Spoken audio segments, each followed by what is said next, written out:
that we've never done in the history of the TI5. Would you say in the history of Dota? No, I wouldn't. I wouldn't, because we No, have that's done been this. done before. Yeah, it's been done. We're going to go straight into the next draft because we've managed to talk so long that the next game's already launched. So we'll be heading there in just a moment. No rest. Yes. No rest for the weary. I mean, to be honest, our job's easy. It's more for you guys. Between games. I'm okay to go all day. It's fine. I got my beverage under the table. I'm all good. All right. Let's go. Just suck it all down. So yeah, draft gets to go underway. We'll get into it. The way you raised your eyebrows was just priceless.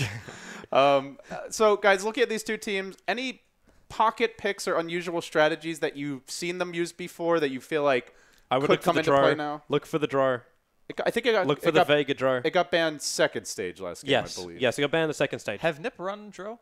NiP have played around with a little bit of draw, but it's not one of those like critical things they go to all the time. Not in their last 10 games. Yeah, I was going to say, I think they might be the only team so far. You'd probably be going back like 2 months in their draft to find those draw games. I know for NiP, they like their push cheese. So I'm talking Pugna, Undying, who gets banned here, Witch Doctor, Venno, those types of heroes. They've run a TA on occasion. Luna?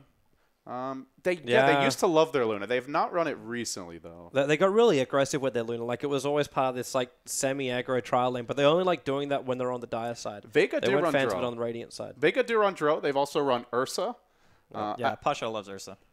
Who knows? Maybe we try to see. Maybe a team tries a level 1 Roche cheese. It worked against Alliance with the. Bring on the In an Alchemist. elimination game? Do you do that, really? I don't know, man. That's probably like, not. I'm just saying. Hey, it worked. Did It's- it not work? Did it not eliminate Alliance from TI? It's insanely But they yellow. were also in a position where they had nothing They had to lose nothing to either. lose. Yeah, that's True, but You maybe, never know. Maybe that's the best way to play sometimes. Yeah, well, it is. If you can get away with it. If you get a level 1 Roche, it's rarely a bad thing, but, you know, it is a high-risk, high-reward kind of play.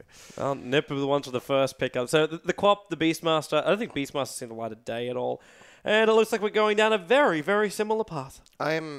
If I could highlight one hero I would like to see out of NiP in this game to increase their chances, I think they should pull out the Jonas Axe if it's a good pick. It seems like, for me, that is his standout hero that he is absolute best on. I think his Clockwork last game was pretty solid, but he also, I don't know, he has some mistakes from time to time when he plays Axe where he overestimates his own tankiness when he goes for the Vanguard build. But I've seen quite a few NiP games where it just seems like that Axe just really sets them up so well. It has great synergy with Lesh as well. I'm not sure if they're thinking that already. They did run it versus Alliance. They ran. It was the Omni Axe game. I'm not sure if you they guys. crushed It was just owned that dominant. lane, yeah. That was And completely it looked like it was going to be a weak lane too. It was double melee against I think it was like a Pugna tri lane or something like that. It was very strong. I remember. And they just dominated. I'd like to see a Juggernaut too for Era. It's another option. He's not going to get his Gyro this game. Jugger or Lifestealer, in my opinion, two of Era's best heroes that when you're down to the wire like this and it's the last game, you just absolutely have to win. Sometimes you pull out some of your like more stable, older picks that you might not have used for a while. Are you not going to get worried, though, that if you get something like a Life Stealer, he'll just get kited without having that combo here? Because you've already got a Leshrac in the pool, though.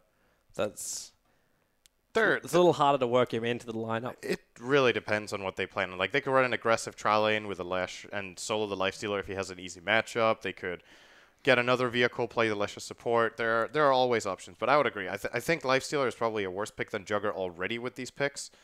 But I mean, maybe they just get neither. I mean, I guess old era heroes. We used to see that Storm a lot from NiP. But they have not run it much lately, though. And I guess against Disruptor, it's a pretty risky pick.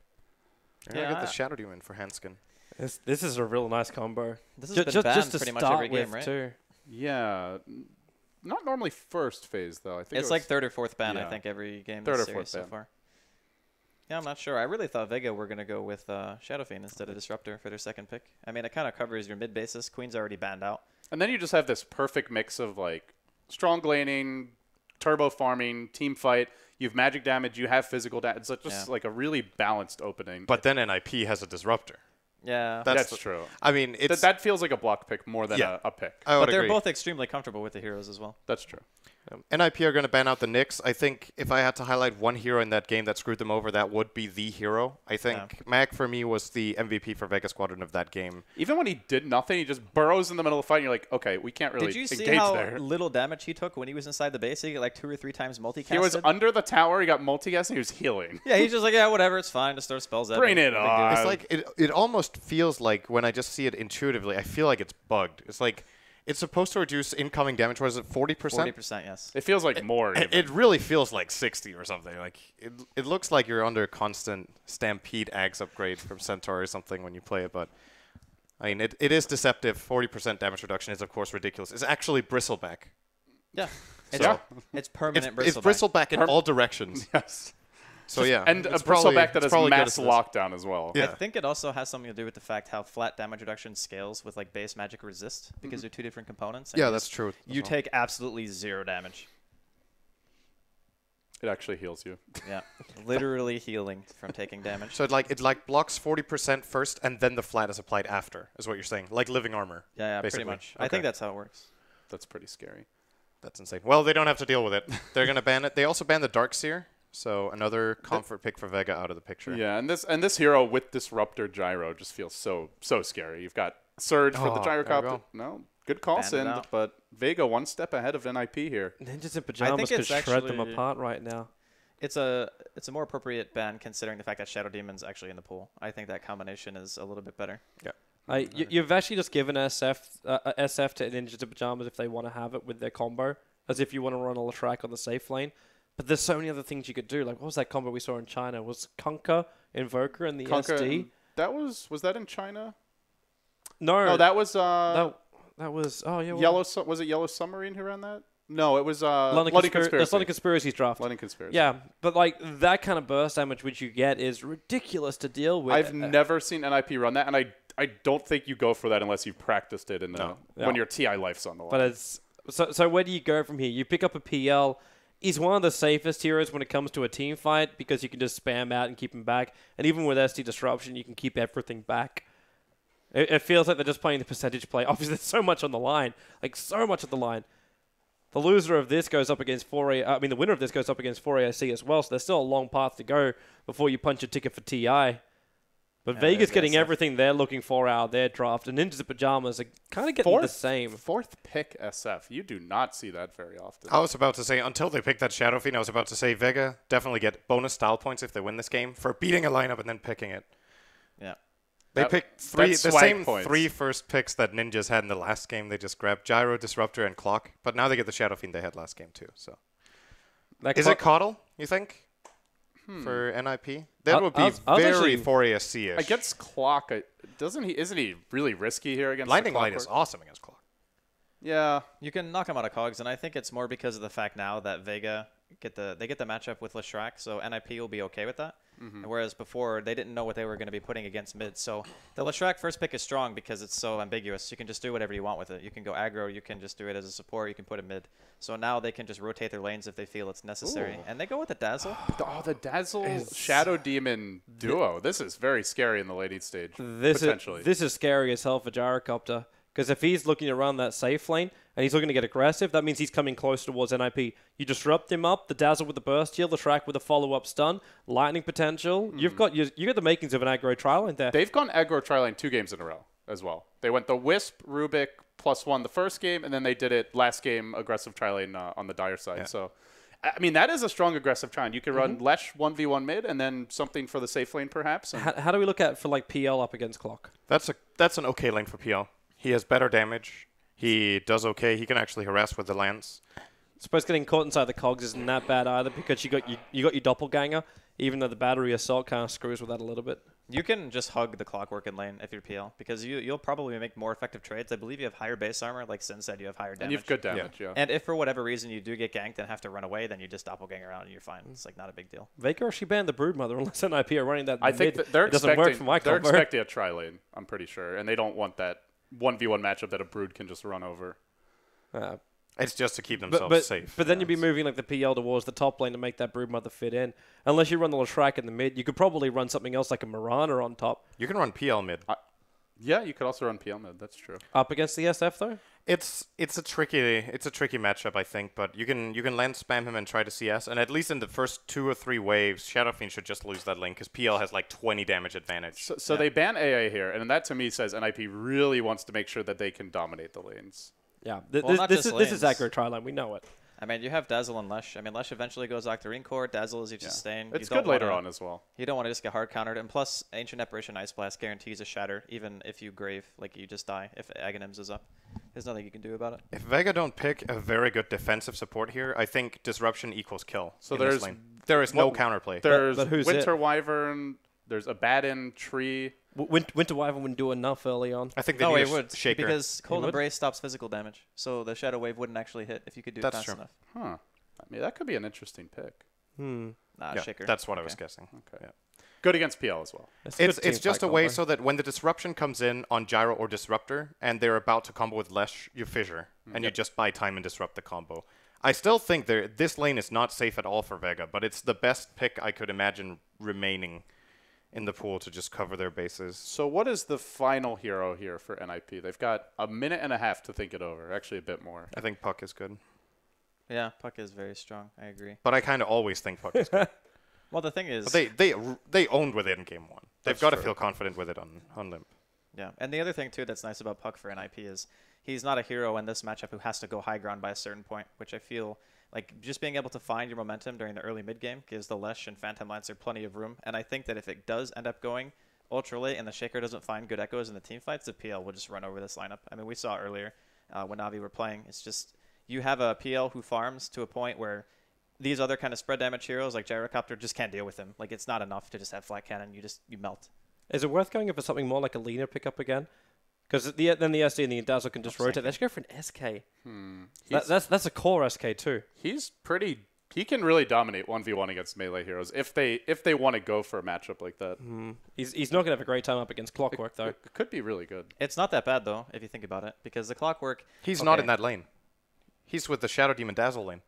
So you think that's the trial? And then they put Lesh mid. And Yeah, PL that's 1v1. Yeah, I think that would be really, really good, actually. That's I a think classic. It's an SEA classic. That's a real old lane, but that was always used in conjunction with like a mid invoker lane. Like it was meant to be that first, like you disrupt so you can isolate them inside the cogs, then you turn the battery assault, then you have your Sunstrike come in, you got all this damage which is just piling on top. Clockwork's on the other team. Oh yeah, sorry, Yeah. take it back. Just do you mean the Sand Kick? Because yes, you can run it with Yeah. Invoker, but it's not a requirement. Like the lane itself has so much burst. I think the Sand King's on level 1. Split Earth is 120, I believe, and Sand King's done, I think it's like the same. It's very Yeah. close. It's like almost identical. But the difference is when Sand King burrows in, you have an additional target for Shadow Wave. So it's even more Extra potent bounce, than yeah. the Lesh stun is. So But the level 1 Shadow Wave only bounces 3 times or Yeah. 4? and so it, wouldn't but it makes 2 actually- illusions. Yeah, but it wouldn't you need matter, it for- though. He's is saying what I mean. there's no extra. You don't There's need no an extra damage target because you for don't the need an bounce. extra target, right? No, Unless but the Lesh, heal's level 2. no, it bounces 3 times, right? And Yeah. Dazzle does not count as one of them. So you need 3 targets in the Max, proximity Yeah, of it the says Yeah, max okay. heal I see what you targets mean. I see what you 4 mean. Yeah. plus So Dazzle. Also, it's Yeah, 4 at so level it's 1, 5 not at 3. it bounces. Oh, Okay. okay. Oh. So it is actually more damage for sure. Okay. 100%. But it looks like Vega, well, maybe trying to dodge this one. Or maybe I'm just flat out wrong. Well, we'll see. I think that it could be cool if they run the Sand King on the lane. If you're wrong, you can join my club. The imaginary Clockwork Invoker Club. It's a magical I'll world. apply. All right, so yeah, right now it looks like Mag is considering going towards the top lane, but yeah, we should probably say goodbye to these guys before something weird happens again. Before you go, I did want to hear who you think's going to win. Can we say we're back anything? on? Does it work? Yeah, you're back on. Okay. We want to put you on the spot. Damn, this is I'm actually sticking hard. with Vega. And My actually, boys. you got to do the Blitz challenge. When do they win? I Who think wins and when do they win? Vega win at 40 minutes. Sind. NiP win at 39 minutes, 59 seconds. All right. Well, with that, guys, thank you very much for carrying us through the draft here. And Toby, it's time, man. Our deciding We're just children here. classic Sind.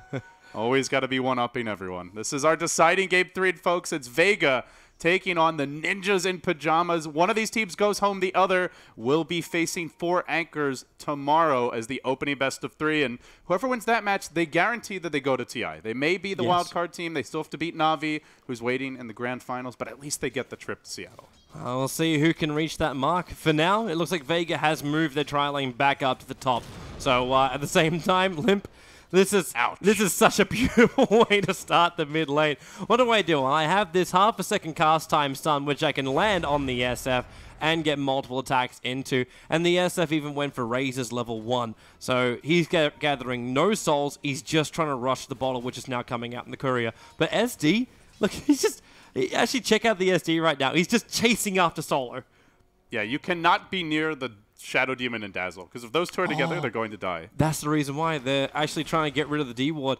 And if they can stop this pull from happening, NiP have such a huge advantage on top. The other Sentry Ward should still be with them, though. And NiP it'll actually become NiP safe lane. Because if they want to, they have their own pull camp good fissure. Really good fissure. And Doppelganger, okay, you really can't go in with Shadow Demon here. Yeah. Meanwhile, bottom lane, I do want to look at the Sand King. I'm pretty sure he'll be going for the Caustic build. Yeah, we already see a single point in it. You're amazing, LD. Generally, max, you'll see 2 points. I don't think you level it more than that. Thank you, Toby. There's not much reason to level up more than that, primarily because you're going to push the wave too much then. You're looking for the chip damage. It's enough to harass them out. Like, at that point, Clock doesn't really want to trade with you anymore. Yeah. So this build did get changed, I believe, in the latest patch, so that no matter what, a unit that you hit with Caustic when the timer expires or when the unit dies, it will proc the damage. So even if they don't die, they still proc it. Yeah, which is fantastic when you just go through the entire creep wave. It's so easy to push a lane now. So easy. Yeah, Clock can still just look to get his experience here, though, if nothing else. And he's actually CSing well, but top lane, I'm always nervous, man. They've got one off the lane. You definitely should be, because they're focusing down on Seal Kid. He's still got the Shallow Grave available, which is what's going to keep him alive. And this expends all of the mana now out from Pasha. That's a lot of mana early on. Yep. And that's fine. Like, you can just send Seal Kid back to base if you need to. Or you can just sit there and keep on wave healing them all. They're crushing this lane. Gyro has 1 CS. PL has 13. They don't need to kill him. This is already scary, a massive man. win. And the other lanes are dead even. Like, what's the Urshica do once he drops the Fissure down? Solo doesn't really have that intimidation factor until he has a level 2 glimpse, and that's only if you're getting them to, like, forcing them to run away. And his lane harassment doesn't exist because he didn't even level up Thunderstrike. He went for Kinetic Field to start with, which is primarily meant to combo exactly the way it did up against the Gyro. But NiP brought a counter to the lane. They brought the Dazzle. So that combo doesn't succeed at life at all. Yeah, and I do want to mention as well, kind of following up on the conversation that Sin was bringing up, if you put Sand King in the lane, you've got an extra +1. You also have that when the Lance gets thrown, because you get the extra illusion from it. So you kind of have that bonus damage coming out from the heal anyway for NiP, and that's where I prefer the way they're laning it over putting the Sand King in the tri-lane, because he is the man for this team. Just like the Nyx was last game for Vega, just like the Clock was for NiP last game, they need a Blink Initiator. It seems this like is good. This could be first blood. This could be first blood, but there's no catcher. Now there is. Hanskin only just got the level 4 in, so he can put it down with the lightning, but no one. He's going to end up surviving. Hanskin wants to run away, but Seema body blocking him up for now with the creep wave right behind him. There's no other stuns, however, so that didn't actually get a kill. That's the kind of stun you can't be missing. There is a potential trip to TI riding on this game. Still, though, for NiP, lanes look great so far. PL is free farming. Gyro is getting very little. Sand King is even in his lane, and I would be worried about that lane though. Like this is where it kind of fights against the inner lane controller in you, where like you've got Caustic Finale, which is doing wonders up against Mag. He's burning through his consumables. Hello, top lane. Goodbye, Pasha. Wow, catching the last moments of that one. The visual still flying, but Doppelganger is up, so nothing will come of it. But yeah, but that bottom lane, it keeps pushing in, and the Clockwork's finding levels, which means you've got a hook shot before 5 minutes. Yeah, because this wave is just coming underneath the tower every single time. The good news is it's not a very good Clockwork game, at least not for this stage. If you hook PL, he can Doppelganger out. True. If you hook anybody else, they can either be graved or disrupted or both potentially. Yep. So Lesh is basically the only one he could find as if NiP don't TP in time, but a level 1 hook isn't really long enough to reach across the river and before you get scouted. Yeah, so I think the main way they get kills is probably more with glimpse into kinetic field. Phase boots? He just wants to dominate the lane, so he wants to get the extra CS early on. He's got the Mango, so who needs a little bit of mana?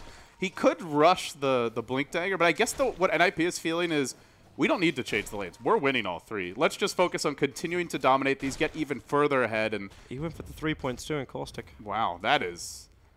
I have not actually gotten to see Sand King in action in a professional game since the change as a laner. I've seen him as a jungling support, but I think an argument could be made this is a strong build, and since they're winning all the lanes, he's not needed elsewhere. That seems to be the idea for NiP. Hanskin, can he actually block him on the corner? I think he might have actually got it in perfectly with the follow-up stun. This is going to be the second kill for NiP. Leshrac the man to take it, and no one pops off 2 razors, which actually hit no one.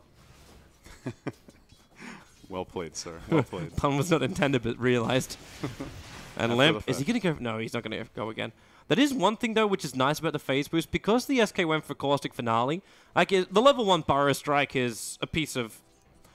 It's something hot you don't want to have. It's hot garbage. Yeah, and the way you can get around that is by having the phase boot movement speed, so you can get yourself in range in time to still get the stun off, which is what you're really searching for. Like, it's... we're not looking for stun duration and stuff like that. You're still just looking for the initial range in.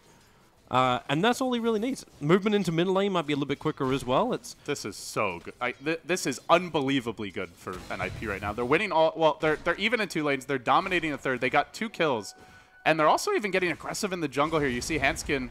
He's leeching the experience. He's not even invis. He's about to be scouted, like, though. He's not even Gyro's invis. here. Gyro's here. But he's got more help coming up from below, or does he? The Observer was behind, and then it's like illusion versus illusion. Innocent Farm, lucky to escape from Mag, but... He even used the hook shot here. Wait. Oh, he might go back in. He can close the gap here with the Burrow Strike, but he's got him. Battery He's got him. He's actually, like, no epi... Oh, he's going to commit it? The battery assault, it wasn't in time.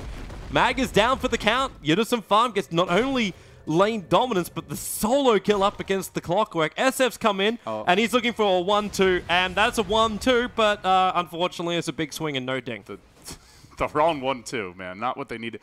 They got great wards up in the dire jungle as well. NiP is having the dream laning stage here. Excellent late game with great defensive supports, a PL, great blink initiator. Leshrac is a secondary core, does a lot of damage. They're going to have a fast blink on the Sand King even after he went for phase boots, and they're also shutting down the gyrocopter here. They know what's going on with the Shadow Peach jungle. You cannot ask for a better start. You really can't. Actually, like, every single prayer of every NiP fan has been answered apart from the loss in Game 2. And your movement's coming out from the SE. I love the Leshrac build. He didn't just think, okay, I'm dominating mid, I'm going to get a point up in Edict. He's looking to continue the pressure onto Vega, and he went for the 4 points up in Lightning instead and kept leveling up on the Split Earth. There's no tower pressure that needs to come because they know the pressure will come eventually.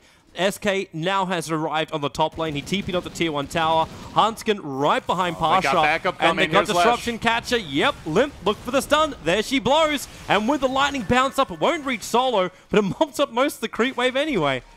And that's the tower, I think, with that. Oh, actually, the creep wave not really pushing that much. Oh, yeah, there you go. Creep they want coming. More. They've actually got the Observer Ward in the high ground, too, so they see. Crazy. They actually see exactly. They know that Mag is hanging on the other side of the tree line. He can't surprise them at all. They have that ward. You do not normally see teams get that ward up this early in the game, Toby, and it is making a gigantic difference. And there's no trade or counterplay here for Vega. They are just sitting mid. They're not pushing bottom. They're not farming the enemy jungle.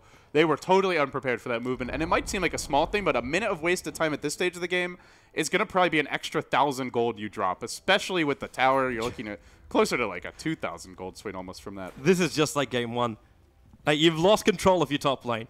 You've now lost control of your jungle. What have you got on bottom lane? Actually, this is worse than game 1. You got nothing on the bottom lane, and your middle lane is too scared to do anything. And this is the critical time where as an SF, you need to find farm. You need to be able to flash farm inside your jungle, but Vega is scared off the bottom, so things are getting crowded. There are too many people wanting to build houses and not enough land for Vega. Yeah, next step I think will be get the Blink Dagger on Sand King, and then you start looking for kills at that point. They have the vision already. Okay, he's not actually going to buy the Blink. He went back for a Bracer and a completed Magic Is he just going like man mode? There's not. He could turn this into drums. It's fine, but yeah, I guess it's okay. You're likely to have the move speed advantage. I still think the Blink is essential, but perhaps Jonas wants to go back for it. It's like he's just turning himself into a damage dealer more than anything else. Yeah, I guess he wants to be a little bit tankier and more versatile in these fights in case he gets caught, but they will find Limp. That's a big pick off, something Vega really needed. They used the hook shot to engage there and able to find the kill. That's the top net worth from NiP too. That was the man for NiP. As good of a start as it is, it makes it that much easier to turn the game with just a couple of key kills. I'm surprised he's not going harder after the Blink Dagger. I would be really surprised if he doesn't get it as his next item. Because, again, they don't have another form of initiation. Maybe Lesh could get a Yules, but he seems to be going Bloodstone build, which is, I think, the build that you want to go for the way this game started. So I think at this point, Jonas should go back for the Blink. It's kind of funny, though, with Unison Farm. He plays it so differently to, like, other core SKs we've seen in the European scene. The one you could probably date back 2 years ago was Black. This is back when he was playing for Mouse Sports. And they would give him the safe lane, they give him all the space in the world to farm. He'd pick up the Blink Dagger, and then he would return that investment of time on the lane by going in, great epicenters, good burrow strikes, finding kills, and then leaving the lane completely. So someone else, like in this case, it would be someone like a PL, would come down, have all the space in the world to farm up, while the other 4 heroes go around ganking because they've got the early initiation. But in this case, he's like, I want to ensure lane dominance, and then I can come and gank. Now, Era, I was actually waiting for him to doppelgang that, but that's not going to happen. But no one, that's not where you want to be, man. That's the bigger kill. Disruptor getting the glimpse back, and so what? Now, they will find Hanskin as the trade. That's a good call down, but out comes the Grave for now. Hanskin kept alive. They're bringing solo low with the lance. Just need a charge forward. He Phantom rushes in, gets the kill. Mag doesn't even finish off Hanskin. It's 3 dead in the end, and now chasing for Pasha, 4 getting massacred. One more lance would do it, Toby. Do it. He's got the rage. Do it. And he's got him. For the kids. Jesus. This is brutal. All those NiP kid fans And out there. this is before the Blink from the Sand King comes out. I mean, maybe he's skipping it at this point. 1700 gold. He's about to have he's it. going for the Blink Dagger. Right now, NiP have got a boot on Vega's neck and are ready to snap them out of TI. And in fact, he's going to go. It's a solo kill. Epicenter as well. Oh, the fissure. The fissure's there. Unison Farm has overextended himself. Can he get out of the wall? No, he cannot. There's no point sandstorming unless he's up away from the tower. Just try to use the invis to run away. But it's not going to happen. And that's a nice little pick off for Vega. It's a small little consolation prize, but they don't want the ball game of Dota. They want to go to the main event. Well, a costly death, yet still PL has a diffusal blade in the works. We're going to see this around like the 16-minute mark at the latest. What do you even do?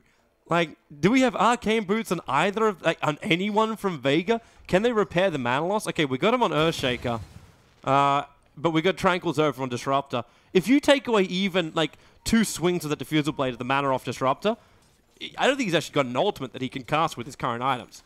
Clockwork's going to be in a worse situation. SF is going to be down to 2 raises and no Requiem. And even if you get off your spells, it still hurts. Like, you're taking a lot of damage, and it's so early that... He's got a mech as well he's going to try and utilize. Yeah, how do you utilize a mech when you're getting mana burn? He may have mana problems this game. That's where the Shaker boots could come in handy, but...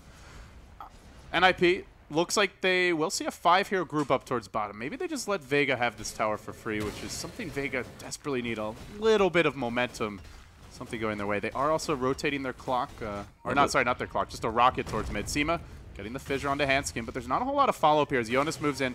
I really think they should be prioritizing finishing his Blink Dagger before he gets glimpsed involved. up. The Sandstorm was there, but it's not going to protect him.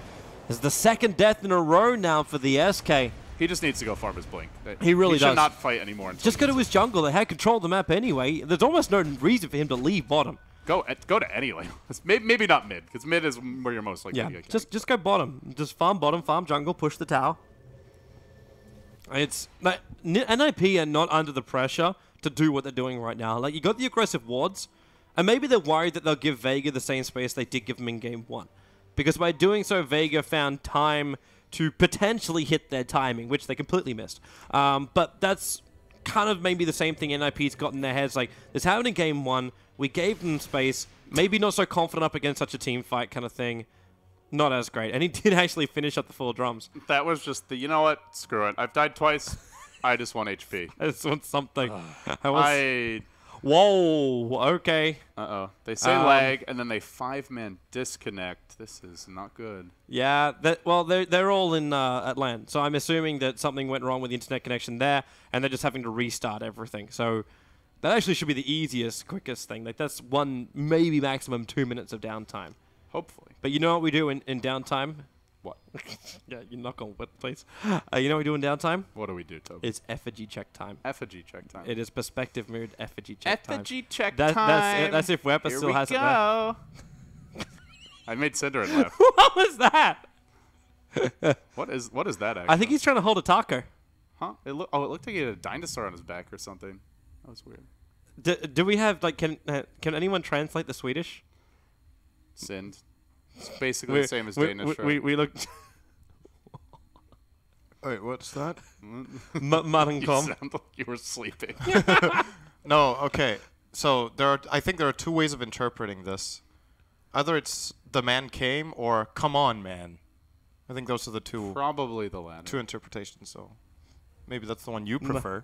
I don't think you need help to translate this one. That means sheep. Sheep. Okay. No. I'm starting to. I'm like, wow. If it does that, like, if woohoo, even though that's actually like wrong. I'm pretty sure Sint has no idea what he's talking about. I think this means soft.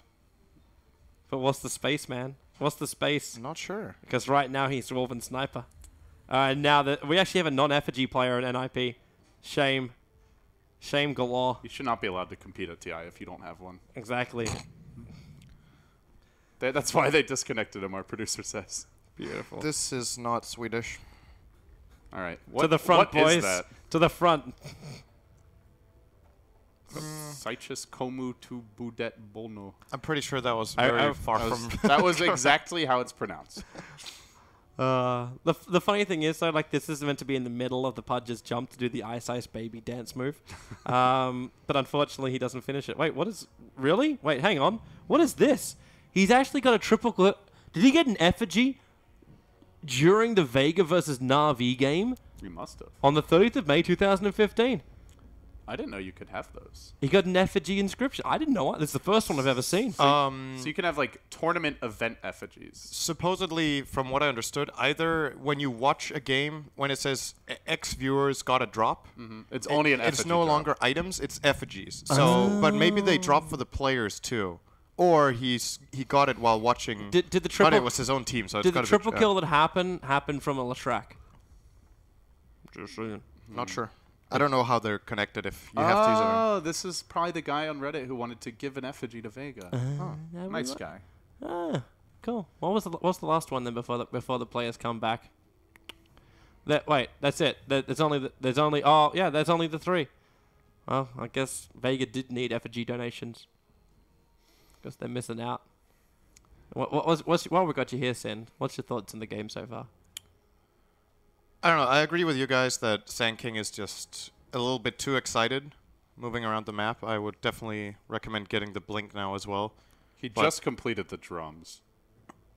Wait, so he has... How much gold does he have? 0. He just, like, he had 1,700, then he decided to buy the drums. After dying twice. He went phase, stout, quelling blade. All right, here's my theory. I think their coach pulled the plug when he bought the drums, He's like like, right what away. What are So you now doing? he has time to tell him no, and they reconnect, and he sells it for full value, and he gets the blink after. I think it's already too late.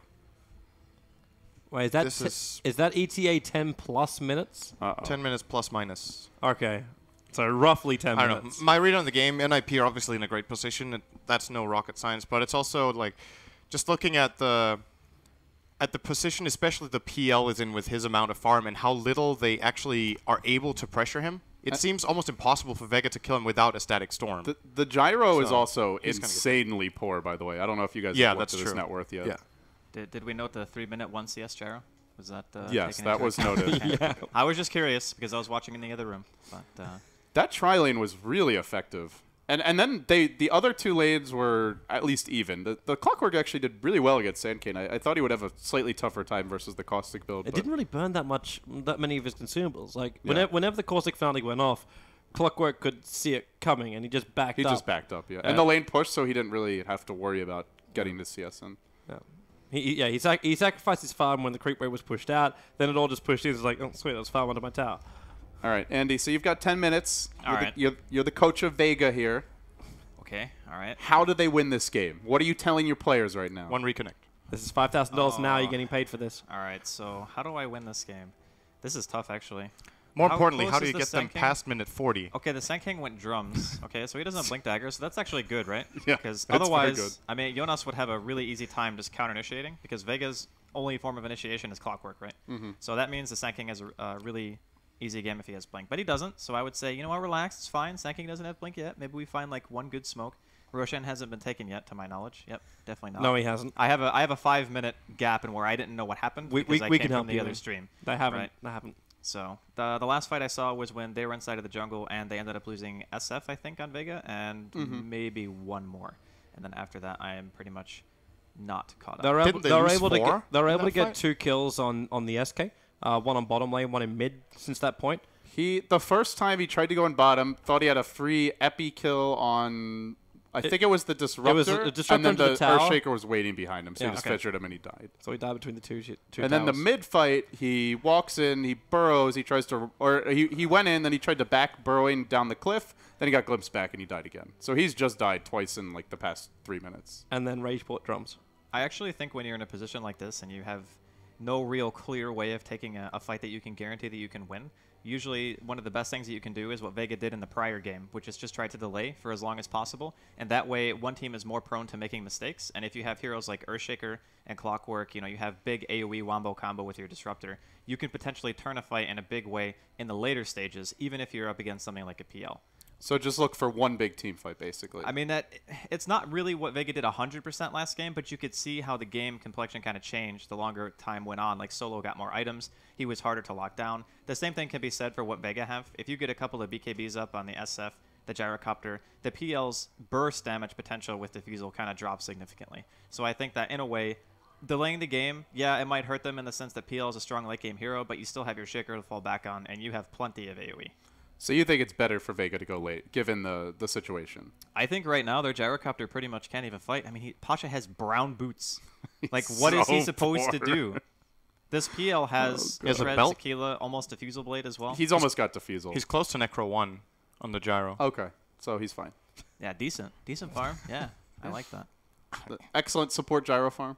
But still, I think it's important to keep the proper mentality when you're in this position as Vega is don't get over antsy and try to just go for a YOLO smoke and find kills, right? Because that's like the common play is, okay, well, we're really far behind. We need to find a pick or two. When in reality, a team like NiP, they're usually very slow at ending games, right? Like on average, even when they're like 10, 15,000 golden experience ahead, they don't just shove high ground. They wait. And then they wait, and then they wait, and then when they have like 30,000 experience, a gold day in the game. Just like I believe that was game 1 where they Yes. did that. Yep. Yeah. I believe you can use that against any team. The longer that you let the game go, the more prone you are to making mistakes. The more more that you lose when you make those mistakes. Buybacks are more costly. Death timers are longer. Yeah. Like you said, you lose more gold and experience as well. I think it is, like, that's what I would do. I'm not sure about Sin. I don't know if they have a choice. Like that's the other thing. I mean, you can't really play. Well, they could try, but it's not really one of those situations where like should we go, should we not? Like the only way they even engage a fight, there are two ways, I guess. They either hookshot in or they glimpse back.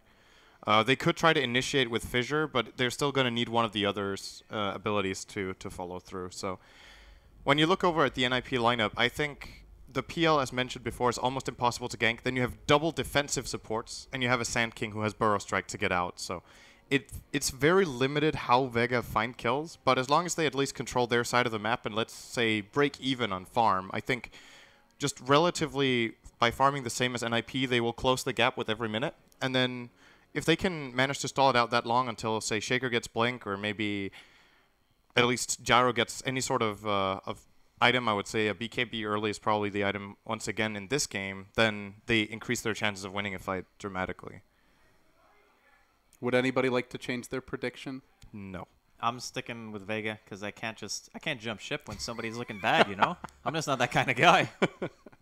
All right. Well, I'm sorry you're going to lose. Loser talk, Andy. Unfortunate. Well, it would be loser talk either way. Yeah. Either he's an asshole backstabber or he's going to lose the bet. So either way, he loses. Or I guess he wins because at least he's a loyal At least supporter. I didn't lose super hard because last game I thought it was just going to be 2-0 NiP, and I thought I wouldn't even be having to sit here right now. I'd be out in the other room playing Mafia. But Are they here I playing am. Mafia? Yes, they are. Bastards. Yeah. We have No, we don't need to play Mafia because we don't all need to kill each other at the end of this event. That is going to be the result of that game. Yeah. Everyone, Some people get very upset when they lose. they really do, and the attacks become personal. Like Well, it's really. I can't trust Blitz anymore. He's scummy now. I get scum reads on Blitz in day-to-day life now. That's not even possible. Like Blitz is like one of the happiest, nicest guys out Did you there. see him? And you're just like he's just there. It's like I don't care. I'm saving your GM. Like, I'll play shit down. He sold his sister down the river to win a game. He Oh, said, that "I is swear true. on my What? sister's life." You know, that's how I knew. Like even I not having thought you watched said, the like, game. That's how you knew he was mafia. I Because thought he for a doesn't ever say stuff like that, No, but right? actually, That's true. The way he presented it, he actually didn't do it anyway. He said, I can't remember what the I will context take was. the first opportunity to get him out of the game. Yeah, but he never took one. But he could have voted on EGM and he didn't. So, Well, they were Mafia together. doesn't matter. He could have gotten him out of the game. I can't remember it, but actually his wording and the context, he didn't do it. I see where he could put on his lawyer hat and argue that, but I don't know, man. Oh, look, all that matters is that I'm the medic, and I saved Toby on night 2, and that was a good play. Right, I check Sind. He's scummy as hell. Why he's like putting a cup on his head like it's some sort of ornament. I'm not sensing that he's focused and trying to figure out the game right now. Well, and on that note, our producer is like, get these idiots off air. It's like, would you like to go to a break, or would you like to just keep talking about I mean, random there's- stuff that's happening at the hub? There's only 2 people who aren't connected right now from NiP. They said we need a few minutes. I think they're coming in very soon. Yeah. It's always when you say let's go to a break, and then they all just turn back up again. Hey, man, I'm fine right here, but it sounded like you just wanted to cut us off. The bigger question is, what have we not talked about for this game right now? Is there anything that we have skipped over? Well, we can look at items here, I suppose. Double check that we haven't missed anything. Well, let's not bring up the SK items because we kind of already pounded. Oh yeah, down well, that one. we could ask Draskell his opinion on that. I think he wasn't in here at the time. What do you think about Sand King going phase into drums? I was actually going to ask why he bought drums and phase. Okay. Because I we think were that asking the same question, man. in We a don't lot know of- the answer. So he was 1v1 against Clock. Yeah. So he had Stout Quelling Blade to help him CS. I think he went phase just to kind of dominate the lane a bit more. And then he went into a Bracer Magic Wand. And then I'm like, okay, surely he's going Blink now. And then he saved up 1,700 gold. He died once bottom. Then he goes mid. He dies again. And then he buys the drums when he could have bought them the whole time. could have just been a tilt purchase, to be honest. I think that's what it was. I mean, That's it's a really bad reasoning, but I mean, how what, little self-control can you have? what other reason is there? Honest to God, is there any reason why you buy drums in that scenario? I can think of 0. I mean, if you have It's enough good money, for PL. If you have enough money, yeah, but you want Arcanes for your team. Like, you have PL, and then you have Lesh, and you have Dazzle and Shadow Demon. They're all mana-reliant heroes. If you're gonna do that, just buy Vlad's. Like, if you really want to help out the PL, just buy a Vlad's. I honestly, I'm not sure Flat what the idea is. It obviously helps him tank up more, so he can just go in and soak up damage, but you still... I mean, this is coming from the That's guy still not whose how my you- subscriber icon is drums Is of a endurance, bongo. okay? And I still cannot find a That's reason why we you brought would you buy in, because if this game. anyone's going to defend it, Andy, It would have been you. me. And unfortunately, I cannot find the solid defense. You're throwing your EGM overboard right now. I don't know what to say. Sometimes you just got to be honest. Like, in every scenario, I can see Blink being better than drums here. Like, there's actually, like, almost no situation where I could see the item being more useful than Blink. It's hard to say, like, yeah, drums would be really great, so NiP can take a team fight just as SF finish the mech and before Defusal is completed. If you look at the way that Vega has to play the team fight, Cinderin said the only 2 forms of initiation are either you hookshot in or you glimpse in. Either way, Sand King can stay pretty much in fog the entire time, because if the clockwork goes in, you know you cannot be hooked when you're trying to channel your epicenter. And best case scenario, I guess, for Vega, they get a random flare on you and it stops your blink in, right? Like, that's one way. The other way is you just get spotted by a ward, which is much less likely than, you know, the former. So, I mean, just having a blink dagger already scares Vega enough. Like, when Jonas and Fan shows himself in lane and he doesn't have blink, Vega are going to be like, sweet, we can farm. We don't have to worry about that blink initiation from smoke or anything like that. Like, it's actually... It's going to bolster them from a more moral point of view. I don't know. I'm with Sid. Morale point of I view. don't know. I mean, I'm sure there is a reason, because otherwise you wouldn't have bought it. And I mean, this is an elimination game, so he's got to have some. Not a reason. good not a good game just to YOLO. I'm mad by a drum. So. Maybe he just disconnected and then the bot for I will also say NiP don't really tilt, at least from what I've seen. I mean, No, they don't. Of course, everyone can tilt on some level, but they're very calm in general. Yeah. They're also very supportive of each other. I've seen them lose at events and not fight. I mean, some players might argue like you should be upset if you lose an event, and like someone should get angry. I know Eternal Envy's kind of. I've heard him say that in the past in his blogs and just in interactions with him directly, but that's not really who NiP are. So it's probably not a tilt purchase. Maybe he just feels like their 5-man's really strong right now, and drums brings you a bit more just for pushing. But again, it's like so does a great blink initiation. I'm just waiting for Sin to stare at the screen long enough to come up with a reason why he bought drums. That's my play. That's your. I'm play. going for the long game. the long con. Let's say he has never played Dota before. Okay. So let's say he has never played Dota before, and he looks in the store, and he's like, "This is how much gold I have," and then he tries to find like the prettiest item design that's very visually appealing. Just no. It's got like these rippling circles coming out. It's very pretty. Send, please. Maybe he played the drums as a kid. That's true. He might just be a musical person. Yeah. Or he's like He's very rhythmic. The drums really fit Epicenter. It's like Ba-boom, ba-boom, boom, boom. You could be playing it with your tail. That's a good point. So you're saying he's role-playing Sand King? he's actually role-playing Sand King. Do you think he's wearing a Sand King cosplay in real life? Doesn't right really make sense to buy boots if you're I think he's role-playing Sand actually King, just though. playing from a beach. Well, it and depends he how just many buried pairs. his whole body Like, except for his if you're arms. playing Sand King, you get like 3 pairs of boots, and then it will work. Oh my god. He does have 6 legs, right? So I don't know. He has a lot. It's, he it's has hard 6. to tell with that set. Like I'm fairly certain. Like Look at that hat. Weapus, we in tribute to Bruno, we need a leg count. Over on the Sand King. well, you don't count the claws, right? Yeah, No, he has no, 6 the legs claws, and 2 'cause claws. Right? Is it 6 or is it 4? That's 6. It's 6. It's hard. That is Okay, 6. yeah. Well, it's de- see, it's there's most 3 on definitely one 6. side, so my brilliant math degree would suggest that we got 6. There was a bush that was Or covering he's like, it. or he's got a weird 3-1 like quad pod going on. But Maybe SK shouldn't actually have like 3 on each side. Lost one in a battle sometime, and then has this weird limp. I mean, that should be your low health animation, right? One of your legs just falls off and you're running back to base, missing one of them. Just, That'll- know. Yeah, that'd be What's that perfect. face? how do you guys rate these teams' chances against 4 anchors? Looking at how they've played today. Iffy. NiP 50-50. If they play, like, if they get and play solidly, that's. I mean, if they do well, they'll do well. if they get the picks, they are looking for. The question is how well prepared 4ESC will be and if they will read this best of 3 in the right way. But I would say NiP for me if they win 50-50 roughly and Vega 40-60. Okay. I still think NiP has the best chance against 4ESC, and you're seeing it in these games. They're just flat out playing better early game. They're actually dominating. This early game they just threw it away. completely last out. game. This game it felt like they just completely outlaned them. Like was there anything Vega could have done lane wise? Like that tri lane just got wrecked. I don't think so. I think the lane has way too much kill power. Every single time NiP found a disruption, it was just like instantly dead hero. There's nothing you can really do to counteract that unless the Shaker is always in a perfect position. But looks like game could be starting again. Yeah. All Game right. is game. We are back into it, and we'll let Andy and Sint here have a break. Thank you guys. Thank you very much, boys. See, now that would have been terrible if this is a dual cast only. I don't even want to know what sort of cosplays you would have been talking about, Toby. Ah, yes! How did we do? Okay, let's get to the game. Think of the children. Solo and our producer's already he's threatening Toby here, but what do you mean threatening me?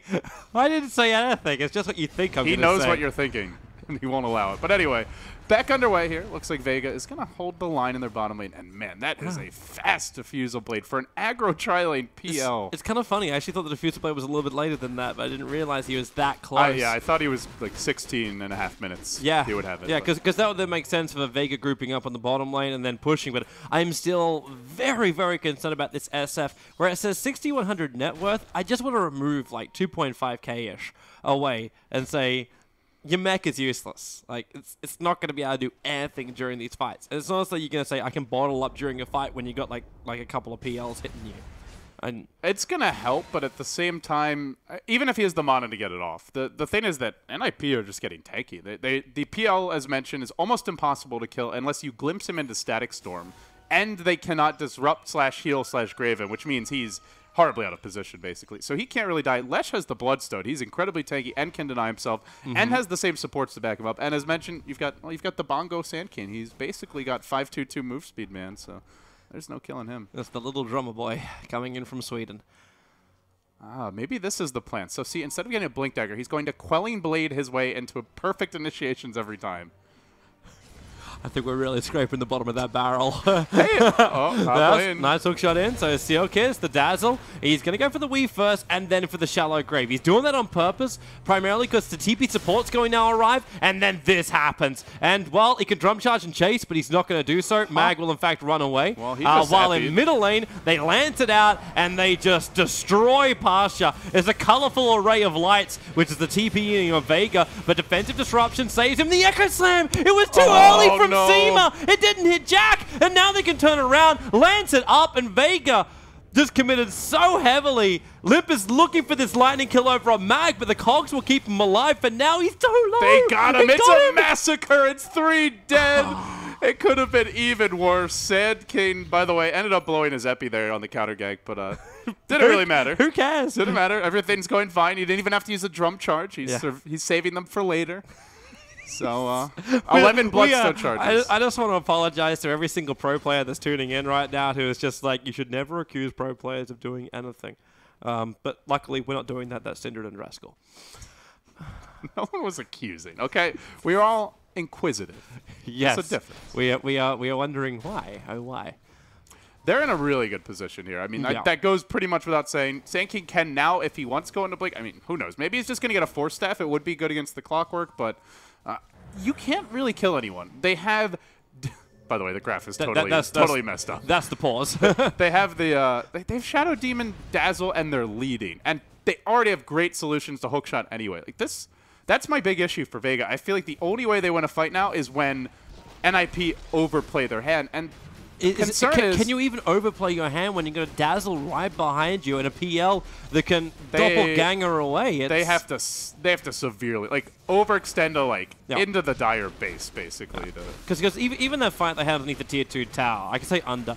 Like the SD the disruption came in. He was the first one to arrive, and thinking, okay, now they got a chance to kill off the PL. But disruption wastes majority of that static storm, majority of the control time.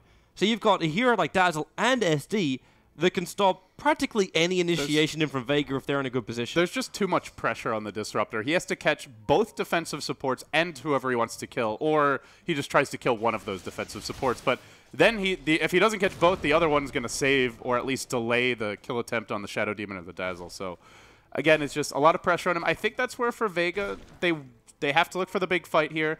Ideally, Earthshaker gets his blink. I mean, 19 minutes in with the way this game is going, it's going to take a little while. He's actually got 1,800 gold. Is this a game not too bad? You could get away with... I'm just seeing 2.8k gold on the PL, and I'm wondering what is in his mind right now. Okay. Manta, yeah, probably the build. It is. Look at the Yasha. Because I was wondering if NiP felt so far ahead, and you're still on a pretty good timing for it, could you even get away with a Radiance build? It's classic, but it doesn't fit the current PL. The current PL, it's much more about just constant fight. Radiance would be okay in the clashes in the sense that everyone's HP pool's pretty poor in Vega, but it's just if it was the old PL, it would make a lot more sense. It doesn't scale. He's already gonna flash from like a monster, and a round of applause from Toby for our old fallen comrade who's been resurrected. I should have had a round of drums. The Blink Dagger. The Blink Dagger. It's still in a great time. 20 minutes in. Now Limp. Hook shot it on. There's no way to get away from this one, so he's got to try and turn and fight. He doesn't want to. There's a blade mail over from Mag, and he can't get outside the call down, and that'll be a kill. He should have just suicided sooner.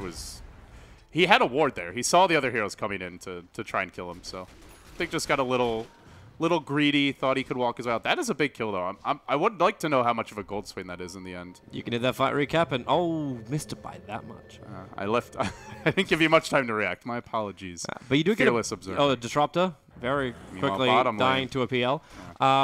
You can't be off on your own as a support. This PL will just slaughter you. The Earthshaker, though, does have his Blink Dagger. He picked that up just directly after the last kill. So Seema has a way to jump in and do a hell of a lot of damage. It's still only a level 1 Echo Slam, but he's at least got the 3 points of Aftershock in there. It could be big. They still have a terrified team fight. It's just executing it without the defensive supports completely turning the fight is a little tricky, but now there's a BKB on Shadowfiend, and there's actually zero way to stop the Requiem. They cannot cancel the channel, so... It wouldn't be the first time no one's carried Vega to victory on the back of an SF. The other nice thing... Yeah, it certainly wouldn't. The other nice thing is, as you mentioned, mana can be an issue because of the Diffusal Blade, but now he won't have to worry about getting mana burned. Nice. Still needs the rest of the team to catch up, though. That Gyrocopter needs to find a lot more damage output during these engagements. He can't rely on just the SF because...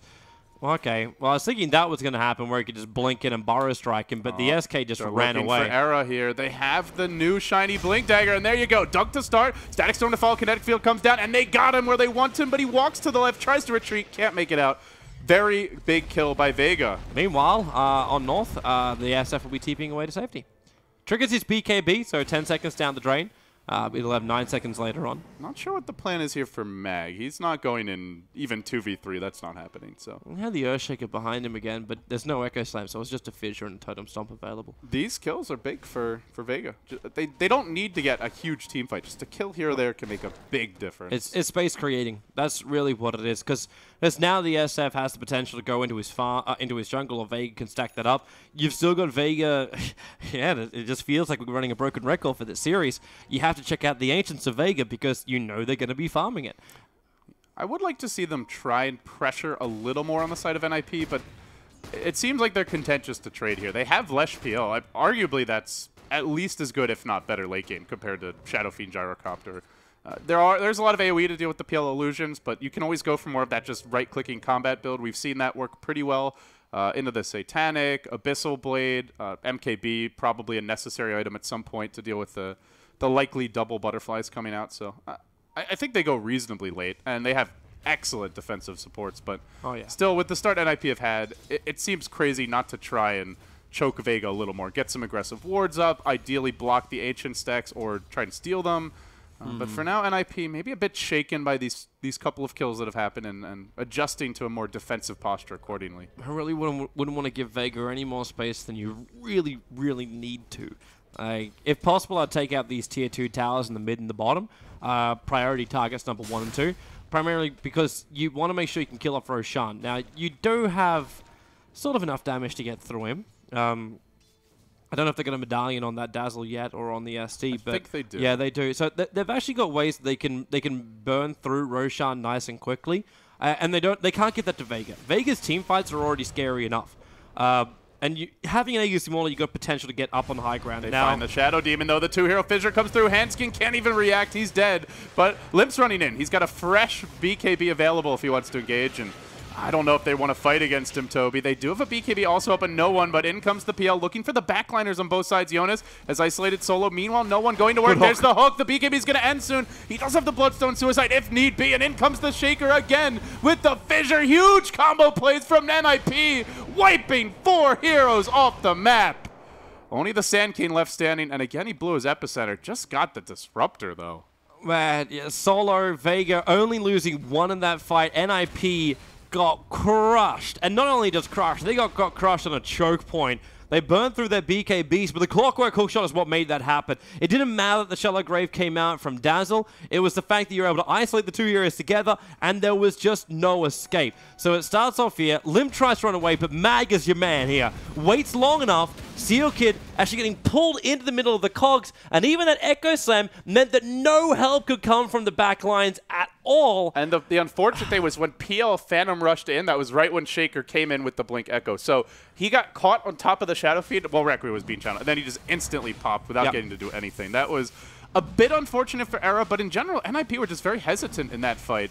Uh-oh, no one dropping really low to the Shadow Poison. Almost gotta be careful. Burrow Strike through Aegis Immortals in the hands of the Gyrocopter and was killed by Dire, but the cooldown's gonna kill off Unison Farm. Limp is in the middle of this battle with that Pulse Nova trying to burn through Solo. The Meg Charge from Pasha keeping him alive a lot longer, just long enough that he can keep battling into Limp. The Fissure is blocking his path out of here at the same time that Aegis has burned off, and now it's NiP standing their ground, but Limp, the Shallow Grave's the only thing keeping him alive, and now that's worn off too. But the PL's in here. How much damage have you got? It is not enough to kill off the Gyrocopter, but NiP, a quick turn of the fight, and they can add this into momentum on the bottom lane. 5 for 2. Well, they win a huge team fight. They immediately take a very risky Roche fight, just charging into the pit here, and they get punished. It's just one of those games, man. You know, 1 second you win a fight, next second you think that the world's your oyster, but NiP were quick to punish it. Well-executed fight, and that was without the Aegis steal. They were pretty close to jacking the Aegis, and if they do that, this is even more of a train wreck. So we'll see the fight once again here as the Sand King came in. One was so low. He only got a... Actually, I think he did get the Gyrocopter there, but 2-hero Burrow Strike anyway. Then the Shadow Fiend just stands his ground. Call down wasn't really the best, didn't hit a whole lot. They managed to bully Limp back, and this was the unveiling, I believe, of the Gyrocopter BKB. But the problem is they didn't do anything to PL or one of the defensive ports, the Shadow Demon, and then the Dazzle comes in as well. Once the BKBs were off, Vega are much easier to bring down, and they blew all of their BKBs just to try and fight Limp. They do finally get him, but the damage was already done at that point. Yeah, it really was. All right, so get to go back to the world of the living. 17 to 11. or the world of the currently living, with a BKB TP out. Man, these BKBs are going to be down like 6 seconds for some of these heroes already. It's reminding me a lot of the last game, where BKBs just got popped kind of willy-nilly by both teams, and then you get to later on in the game, and they're not up when you need them. So we got 8, 7, and the last one being, is it the track? I think it's the track. 8, 7, and 8. These just burn through so early. It's almost one of those games where you remember why you wanted to have that Bloodstone on the Leshrac from the very, very start. So then you can build into BKB when you maybe hit like 35, 40 minutes when it was like getting in and you want to have that longer duration during the team fights. But yeah, it's been he got both already, so it doesn't matter. It's been a bit of a sloppy run here from NiP in general. Good play by Vega, and it is the nature of their draft that if you ever slip up, they can really punish you. And Vega is going to roll the dice again on a big team fight, but they have an excellent ward on the high ground to set this whole thing up. I don't think NiP know about it. They're about to get... No! Oh, no! It's not real! Oh, boy. That could have been a game-changing fight. And, oh, did that hit after they smoked? It hit after they smoked. So I don't think they actually know this is coming. It might have actually. It might have had the flight vision. It might have actually had the flight vision when it came in to see it. They might have seen it. Oh man, I can't believe they just dunked them. So are we gonna see a double smoke whiff? Is that what we're headed towards? This could end up being a fight though. It depends where NiP end up. Like if they curve up to the top now, like they don't have any vision. Actually, they have vision at the bottom lane. There's an observer ward down there that saw the SF go down south. So that's what they're searching for. Well, the rockets come in. They don't actually see NiP, but Vega must have seen it because they are ready for an engagement.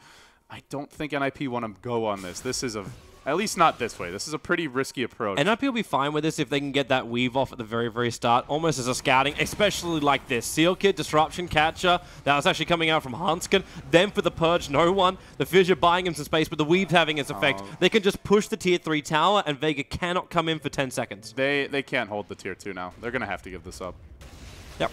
Already you see Disruptor I think he just TP'd out towards top, so they're going to try and split push a little bit, but did he only just TP up there? I believe so. If NiP see this, they may threaten high ground. Yeah, it would make sense. Even if you're just doing some chip damage into the Tier 3 tower, it's all setting up for the final victory.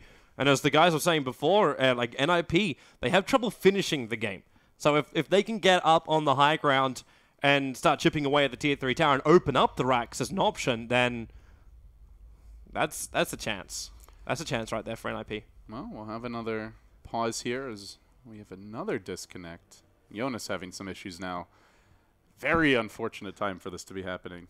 Yeah, especially with his positioning. It seemed like it hurt NiP, if anything. They had a couple of bad fights after the pause, so. Well, it's one of those things, like you know as well, when we sit in the studio and you have tech difficulties, you get really frustrated and you get slightly angry, and then you try and come back and focus on the job at hand, and ultimately, it's not the easiest thing to do. When you're playing, and this is a TI qualifier, it's a totally different ballgame at that point. Oh yeah, there's so much more pressure. There is no game more important for either of these teams than the one they're playing right now. Like you look at, it's only like there's like $10 million up for grabs currently.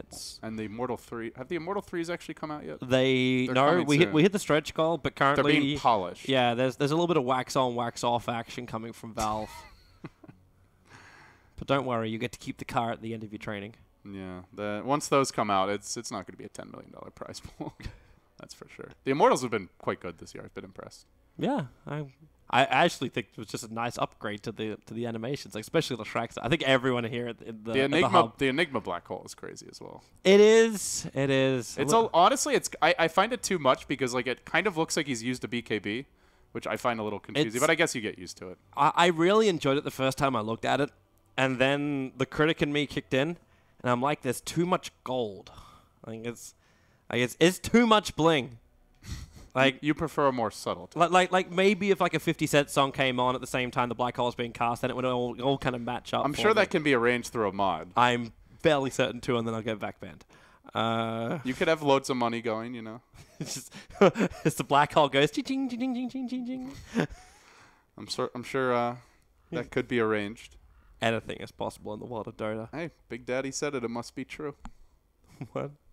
Oh, he said anything can work. It's his famous line. Okay. Can this work? Maelstrom, No. Tidehunter. Why do you have to shut me down before I even say it? No. Dandy tried it. Dandy tried to make me believe it. Maelstrom Tidehunter. Maelstrom Tidehunter. Could be okay versus like an illusion-based carry, I suppose, as your very late-game item. But generally, you're looking for someone else to do that. It's just the wonderful attack speed of a Tidehunter. But anything can work. That's the point. And anything is possible. You could be a TI next time. Open qualifiers. You can come in. You can pull the yellow submarine. Just like right. They had a great run. That's what I love about TI qualifiers. There's always that team that just, even if they don't win, they surprise you, and then like they build themselves for the opportunity to make a run next year. Look a year ago, the Korean teams all fell short. Now all of a sudden we've got MVP Hot Six going to TI, MVP Phoenix with a shot to go, Rave, who's technically more of a Filipino team but playing out of Korea with a shot. I think Gods has lost another bet with K-pop Tosis this time. He just keeps on losing bets. Really got to stop betting on games. He should not bet on anything. Like for all the predictions, for all the stuff that Gods knows, whenever he makes a bet, he's always wrong. He's always wrong. And the worst part is that the payments we're the for the ones that bets. get victimized. Yeah. Who wanted to see him wearing that in He I didn't want to see that. I didn't want to see it, but Reddit said he had to do it. Like Hey, he made a bet. He had to It do was the TI2 bet that he lost. It was the TI3 bet that he lost to me. Yeah, and he did it like shortly before TI4. It took him so long. Painful. So long to deliver. It was painful. Yeah, the promises of BTS. Hey. Actually, your promises are very, very good. God's a little shaky. Don't conflate me with, hey, well, you shouldn't talk. You're an Aussie, man. Australians have Well, I'm not saying just because Gods can't keep a promise, I now can't keep a promise. Your people have a history. Let's just put it that way. My people? You're a prison colonist. Why do you think that we sent you guys there? What do you mean we? The non-Australians. You were part of the English Empire? You're from America. We threw off the chains. You didn't throw off the chains. You were enslaved and sent away Just to rot in the southern hemisphere. This is what happens when we have long pauses. yes, it gets a little happy Australia Day whenever it comes up, everyone. Yeah, Sin's just yeah. Is this pounding whatever. Is this the time we actually bring Sind and Draskell back for their thoughts? Because right now, guys, I want to ask you the most critical question of all. No. Was the one? No.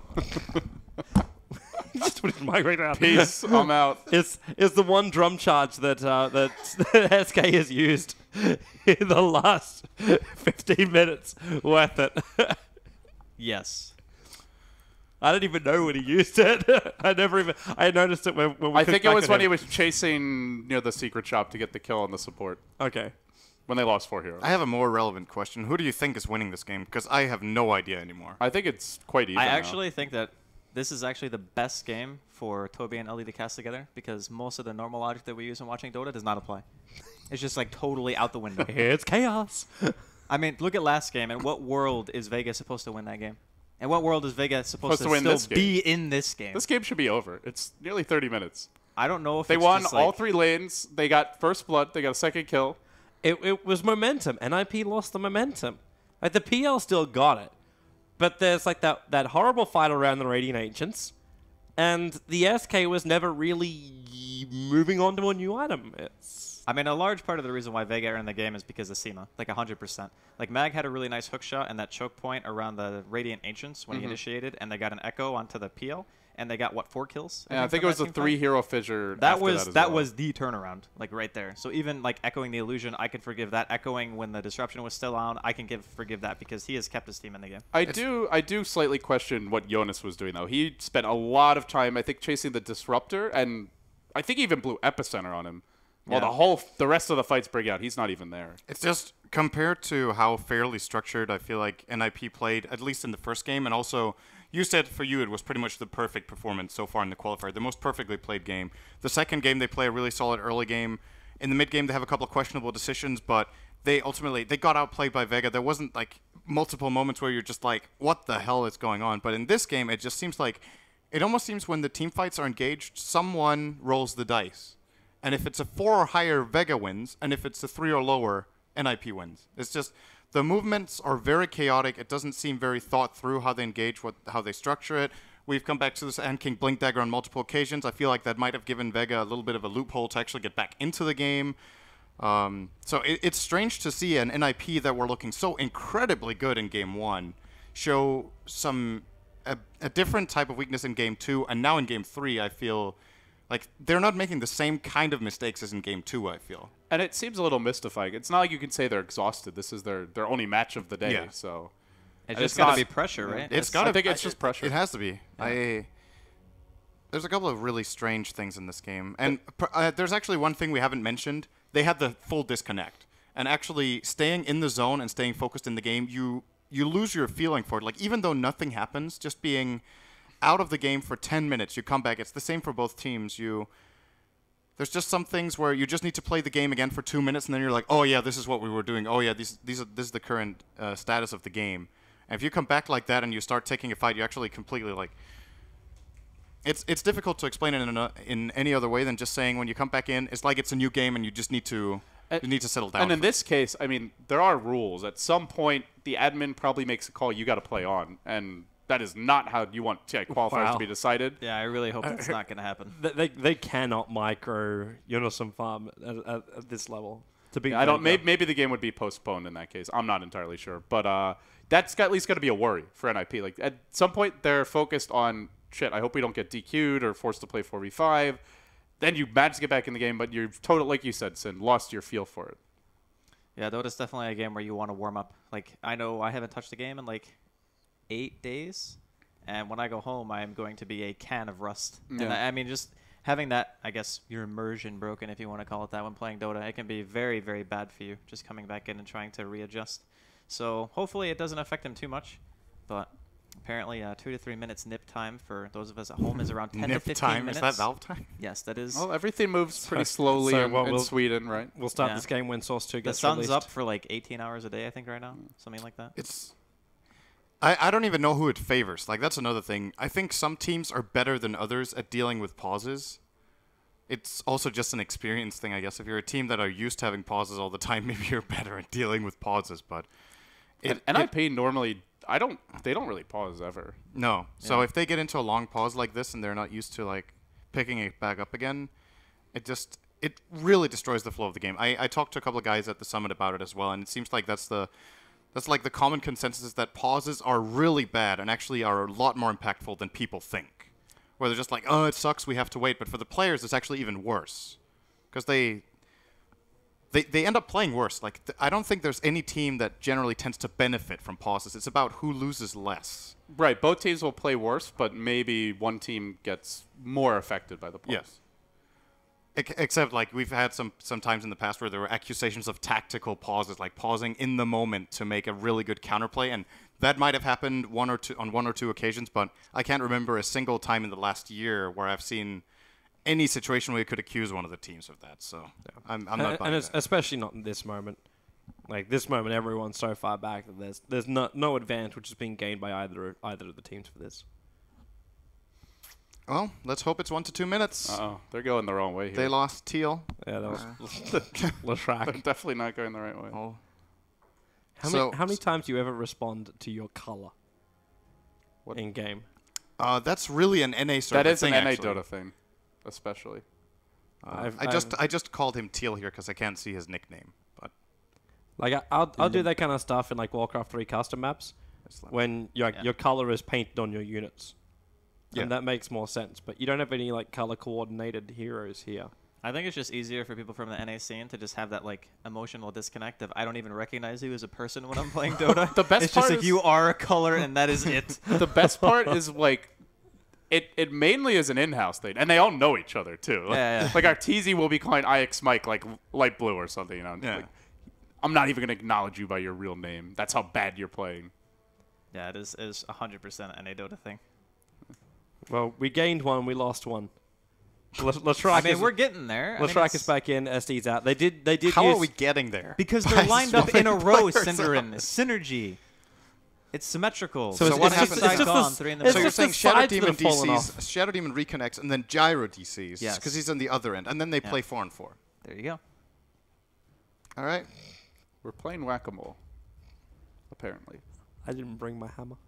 In all seriousness, though, I really do think that Vega should not have any like The fact that they are in the game to this magnitude, I think, just means that it's 100% pressure for NiP. Like, this is the first time where I've seen them play a series where I actually feel like their nerves are making them play differently, which is obviously like, okay, of course, you're in an elimination game, you're gonna have nerves, right? But I think if you're going up against any like invited TI team qualified or invited teams to TI, you can't have that affect you. Like, you need to get over it. Can we actually just check one thing, Mr. Observer, if his hands are on the mouse? Can you look up and see if there's vision of the Disruptor on top lane? For the Radiant side? They're going to see him in a second. So they don't. Do you guys think NiP goes high ground here? Well, that was where my logic was going. I'm like, what information does NiP have right now? Like, they're about to take a tier 2 tower, but they don't see the Disruptor on the top lane. So they don't know that Disruptor is TP'd up there to farm the lane. If they see him there, they're going to realize, okay, he's moved so quickly, he had to have TP'd up there. So if they can get that information, if they can work it out too, and if they can remain focused enough after the break, that they can see the Disruptor and go, oh, wait, he TP'd because of the time, then they could just try and, like, take out the tier 3 tower on bottom lane. I don't know. I think the Shaker is still bottom lane, correct? It's hard for me to see the minimap. Yeah, the Shaker's on bottom lane, but he also blew his Echo Slam. Yeah, but I mean, Actually, I don't even know now. I've lost my perspective of time. Was that when he blew it on the Illusion? That was the... No. No, that was too long different ago. fight. That was too long ago. Yeah, I think you can just fissure the ramp, though. Like, you can delay for a very long time, even without the Disruptor being around. You have Shadow Fiend Raise to clear, and then you also have, like, Flare, and you have Call Down, Flat Cannon. There's a lot of methods that Vega have for deep-pushing. I think right now, NiP, there's, like, almost 0% chance they would try to go high ground.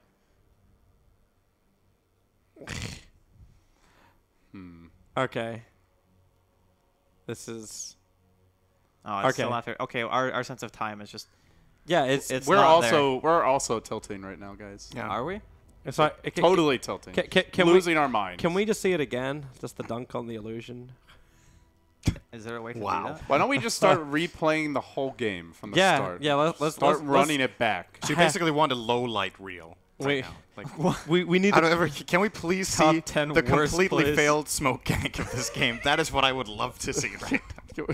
The top fails. That's just that's an Australian thing, right? I mean, he loves when teams get eliminated. I love seeing teams lose. That's the best. Day 3 I love seeing teams fuck up their games. Day 3 of the summit. We show up to start the day. He sits down on the couch. He introduces the show. Here's the matches we have coming up. And he turns to the couch. He says, "We get to see teams start going home today." And he had this like shit-eating grin on his face. It was almost like manic excitement. It's like, dude, you're a sadist. There's actually something wrong with you. He really enjoyed it. Most Australians love the underdogs. Yeah. But They love the underdogs But when they get kicked out of the tournament. Yes. at the same time, though, it is definitely an Australian thing to just laugh about everything. And the worse it is, the bigger the laugh. Like, it's just... It's very morbid humor then. In Yeah, some it's sense. very morbid humor. It's very similar to Monty Python. Like, nothing is sacred, everything is permitted. Okay. Like, very morphed Assassin's Creed kind of way too. We've got all players in the game. We actually. do. So They re-kicked it in, but NiP... and Major progress. They did this before, where so they want to take... Actually, this Mag wants to take a second.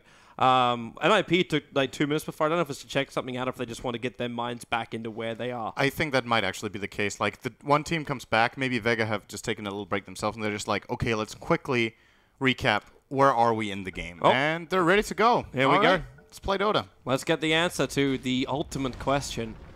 All right. It's 32. Game on. They're already TPing out, so I don't think 42. they did not know about the disruptor rotation.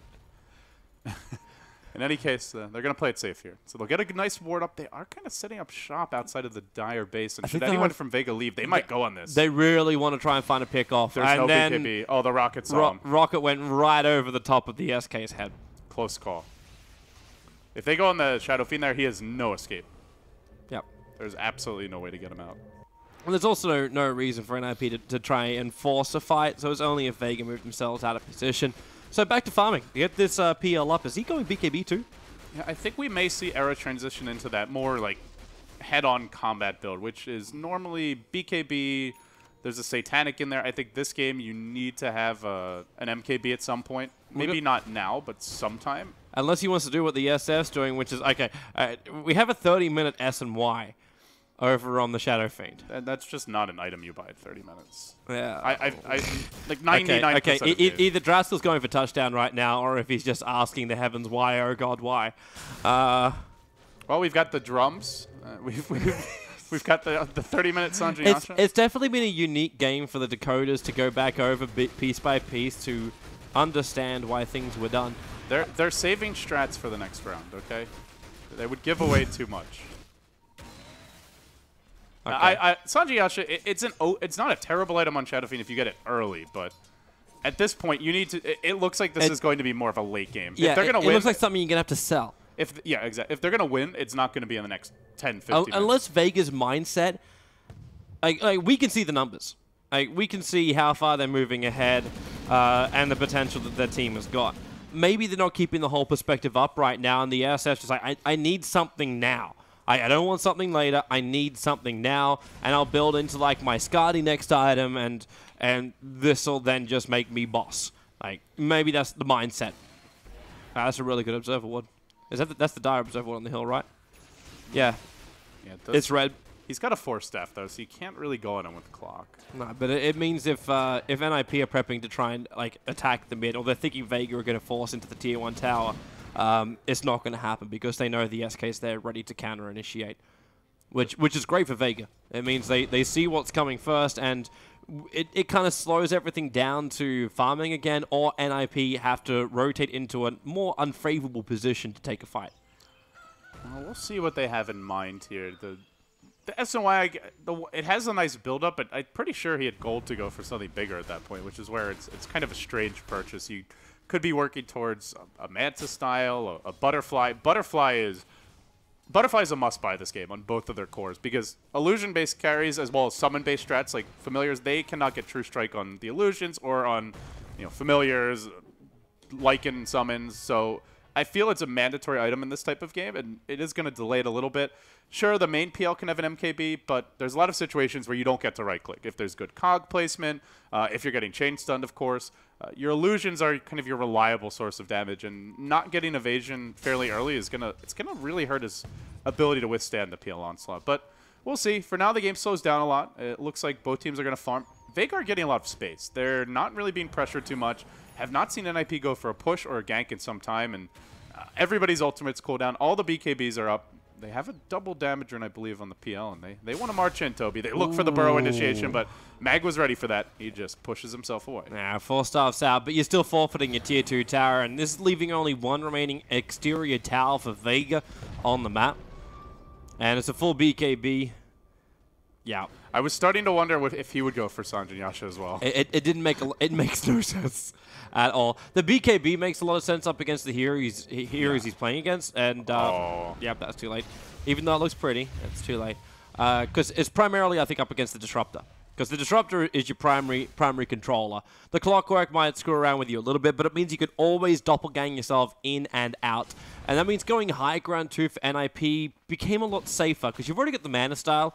But having the BKB means this PL really shouldn't die. He's not as much of a powerhouse during the fights, but it's safety over aggressiveness. Yeah, I actually, the more that you look at the Vega draft, at some point BKB pretty much feels mandatory this game. He has great defensive supports, that's true. The disruption, of course, we've talked about that. The heal from the Dazzle, to some extent even the plus armor from Weave, and of course the Shallow Grave. But I think even so, if Vega get a good enough initiation like we saw in the previous fight, wow, double Sanjay Yasha. Well, I guess Vega just want to fight as effectively as possible right now, as they're feeling that they may just be looking at a high ground siege in the next couple of minutes, and they just want to buy items that have easy buildups, that are cheap, that are completed when the push comes. But it means if NiP decide to just farm, Vega have now put themselves even further behind, because these items are not going to... What they offer you now is going to be significantly less for the gold investment in 10, 15 minutes. And NiP, honestly, it seems like they're not in a hurry. I imagine they're waiting for that potential next Roshan, which I think that's all it's really coming down to. I believe it hasn't respawned yet. No, it hasn't. It's got another... Okay, so it's got another minute and 5 seconds. I don't know if that's me or not. I'm hoping that's not me. I'm hearing weird sounds in my ears. I'm also watching a Burrow strike down bottom lane. Pasha, the BKB will go, and he'll TP himself out of here. They got no other disable that can actually penetrate that BKB. Yeah, that's where late game the PL maybe looks towards an Abyssal Blade. I mean, less so just for that, but also because Shadow Fiend and Jar are both likely to be right-clicking in BKB form, and they don't have BKB piercing disabled. They could just wait it out, though, because like that's going to happen during the team fights, and the BKBs are I think practically down to 5 seconds anyway. So if you had stats over that, might be a better option. Just going to see Leshrac pick up the plate mail here. I imagine Shivas and Boots of Travel will be coming soon. And we are looking at the BKB durations, and 8, Toby, 7, and similar 6. story to last time. These BKBs are getting low very early in the game. And that's such a critical thing going up against someone like a PL, because the PL, he'll be attacking you early on. Sure, there's going to be no mana burn, but he's going to be making a lot of copies of himself. And then the BKB disappears, pfft, your life is gone. Like, it's just going to happen that quick. At least your mana pool is gone. They're going to pop the weave here, continue to siege the tower. Hanskin and Jonas looking for an opening. Tower's down. That is the last outer tower remaining for Vega. If they can keep the split push going, like, it's almost worthwhile having Leshrac by BTs next, leave him on the top lane just pushing in, and use SD Disruption on the PL with Mana Style and just keep pushing the lane in. And just slowly sieging out the tower. Obviously, you want to take the Aegis clash model. here. Shadow Fiend coming in. Illusion's going to find him. There's a rocket. Do they want to hook? I think there's a 4-staff on Hanskin. Blake, Totem off the mark. The Fissure, also an airball. He's going to self-disrupt, but he does get pulled back by the glimpse. Hanskin now trapped within, and they're just going to let him go. Maybe throwing a lance. I don't know why Letrac's coming in this close, but the hook shot from Mag going to isolate Limp. Turns on the BKB. Virus Strike into no one. They do have that Disruptor already down, but you got the BKB Limp. He's not really affected by this at all. Seal Key cannot get the Shallow Grave off in time, and they've ended up losing 2 here, but no one. The Lancers just keep chasing until the Echo Slam arrives, but the Epicenter in from Unison Farm ensures that core of Vega cannot escape. He'll lose his life for this, and it gives a triple kill over to Pasha, but the Illusions are back into the fight again. This PL just sitting on the side, just spraying out his brothers until finally Vega could potentially go down, and of course you've got that wonderful nice doppelganger. It's you can't. Nice. Very well played by Era. Still, though, good fight for Vega in the end. They lose the Shadow Fiend. They get 3 kills. They force a buyback. This is an even game at this point. I think pretty much. I do not see any momentum from NiP, and I'm still feeling that was really weird, though. Like, I don't want to say that was an even fight there, primarily because the SD was the first one getting caught out. So you've already lost one of your saving mechanisms for NiP that can extend the fight and also control Vega, cause them some problems. Right? They actually don't know the gems of the trees. But it's really still NiP not taking a full fight, but coming off with a semi-even trade. And that, for me, is more concerning for Vega. They should use the weave to get the vision of that ward in the high ground, but if they get the Aegis here, that fight was worth it. It's still, though, I feel like given their position in the game, it should not have been even fights. Clockwork YOLO? No, he's too far away. He was? Actually, no, that was Disruptor. And they had 2 Observer wards down watching him come in. There was no way that was going to happen. Has anyone worked out? Like, that's NiP's gem, right? That was the SD's gem? They just walked over it. Literally walked over the green glowing gem. And Seal Kid's like, hey, yo, boys. Look what I found. I cracked the pot, and all of a sudden I got a Deku. How convenient. Good reference. It's a little green. Da-da-da. I approve. Wonderful. So, I guess the question is now, do NiP push with this? Do they risk trying to go high ground? Because that is where Vega is strongest. And they've been losing fights out in the open already. Now Clock is an eggs. He's got the force as well, so he can hook in, drop the cogs, force out. He can really set up a nice fight. And that high ground area is just the most devastating position possible. If they had a ward on that hill. That is important, I think, for NiP here. They would have actually killed off the Jara just then. They would have force-staffed into a disruption. The Jara was walking back with TP on cooldown, so he couldn't even just BKB and TP out to safety. That was a bit of a miss right there. Looks like they want to push out the top lane. Bottom and mid are already pushing, and then they can choose their lane. Top lane, a little bit easier to approach from. Mid lane, a little more wide open. There's more ways the Echo Slam can come from. There's multiple angles, so it's a little harder to find the Shaker in that sense, but we'll see what direction they want to take here. There's a lot of pings out here saying there's a ward in the neighborhood. Now the Purge with the poison. That's all out limped. Then can follow it with a secondary slow, which was the lightning. But he cannot get in position for the good stun. That wall blocking him out. Limp. Okay, well, that was well off target. But the Barra Strike in, catching out 2, instantly going to the Sandstorm. That's primarily for Invis Bale. Very nice 4-staff play there. But he has to BKB again. It's now a 5-second BKB. Time is ticking down. second by second. Shadow Fiend goes MKB here. I'm a little surprised. I really thought he would go for a butterfly versus the PL. PL has no evasion. He's not looking for evasion either, and he definitely won't now. He could just go in for the Skadi and Heart and whatever else he wants. He could just tank it all out. Yeah, well, I mean, at some point, probably you want True Strength, but PL has shown no interest in a butterfly yet, so. Yeah, it does surprise. I feel like a lot of the item selections in this game are very strange, but it's getting late, I think, more mentally for the players than actually late, as we've had a lot of pauses. It's kind of a disjointed game psychologically, and that may play a role here. It's been a long run, especially like Vega had to play their earlier series today. That's true. They had for Vega, it's been long, especially. Yeah, they had to play the full tiebreaker. And it's also been a very two intense days of group stages. And you get to that point where like you're going to get mentally fatigued. I mean, but you got to pull through it, or else you're not going to get through TI. And now Unison Farm, the TP's coming in. Actually, they kill off the creep. That was the BTs. I'm not quite sure from who, but either way, 4 staffs away to safety, and it was actually Leshrac. I mean, that Sanjayasha is his MKB right now if he did not build the SMY. That's big.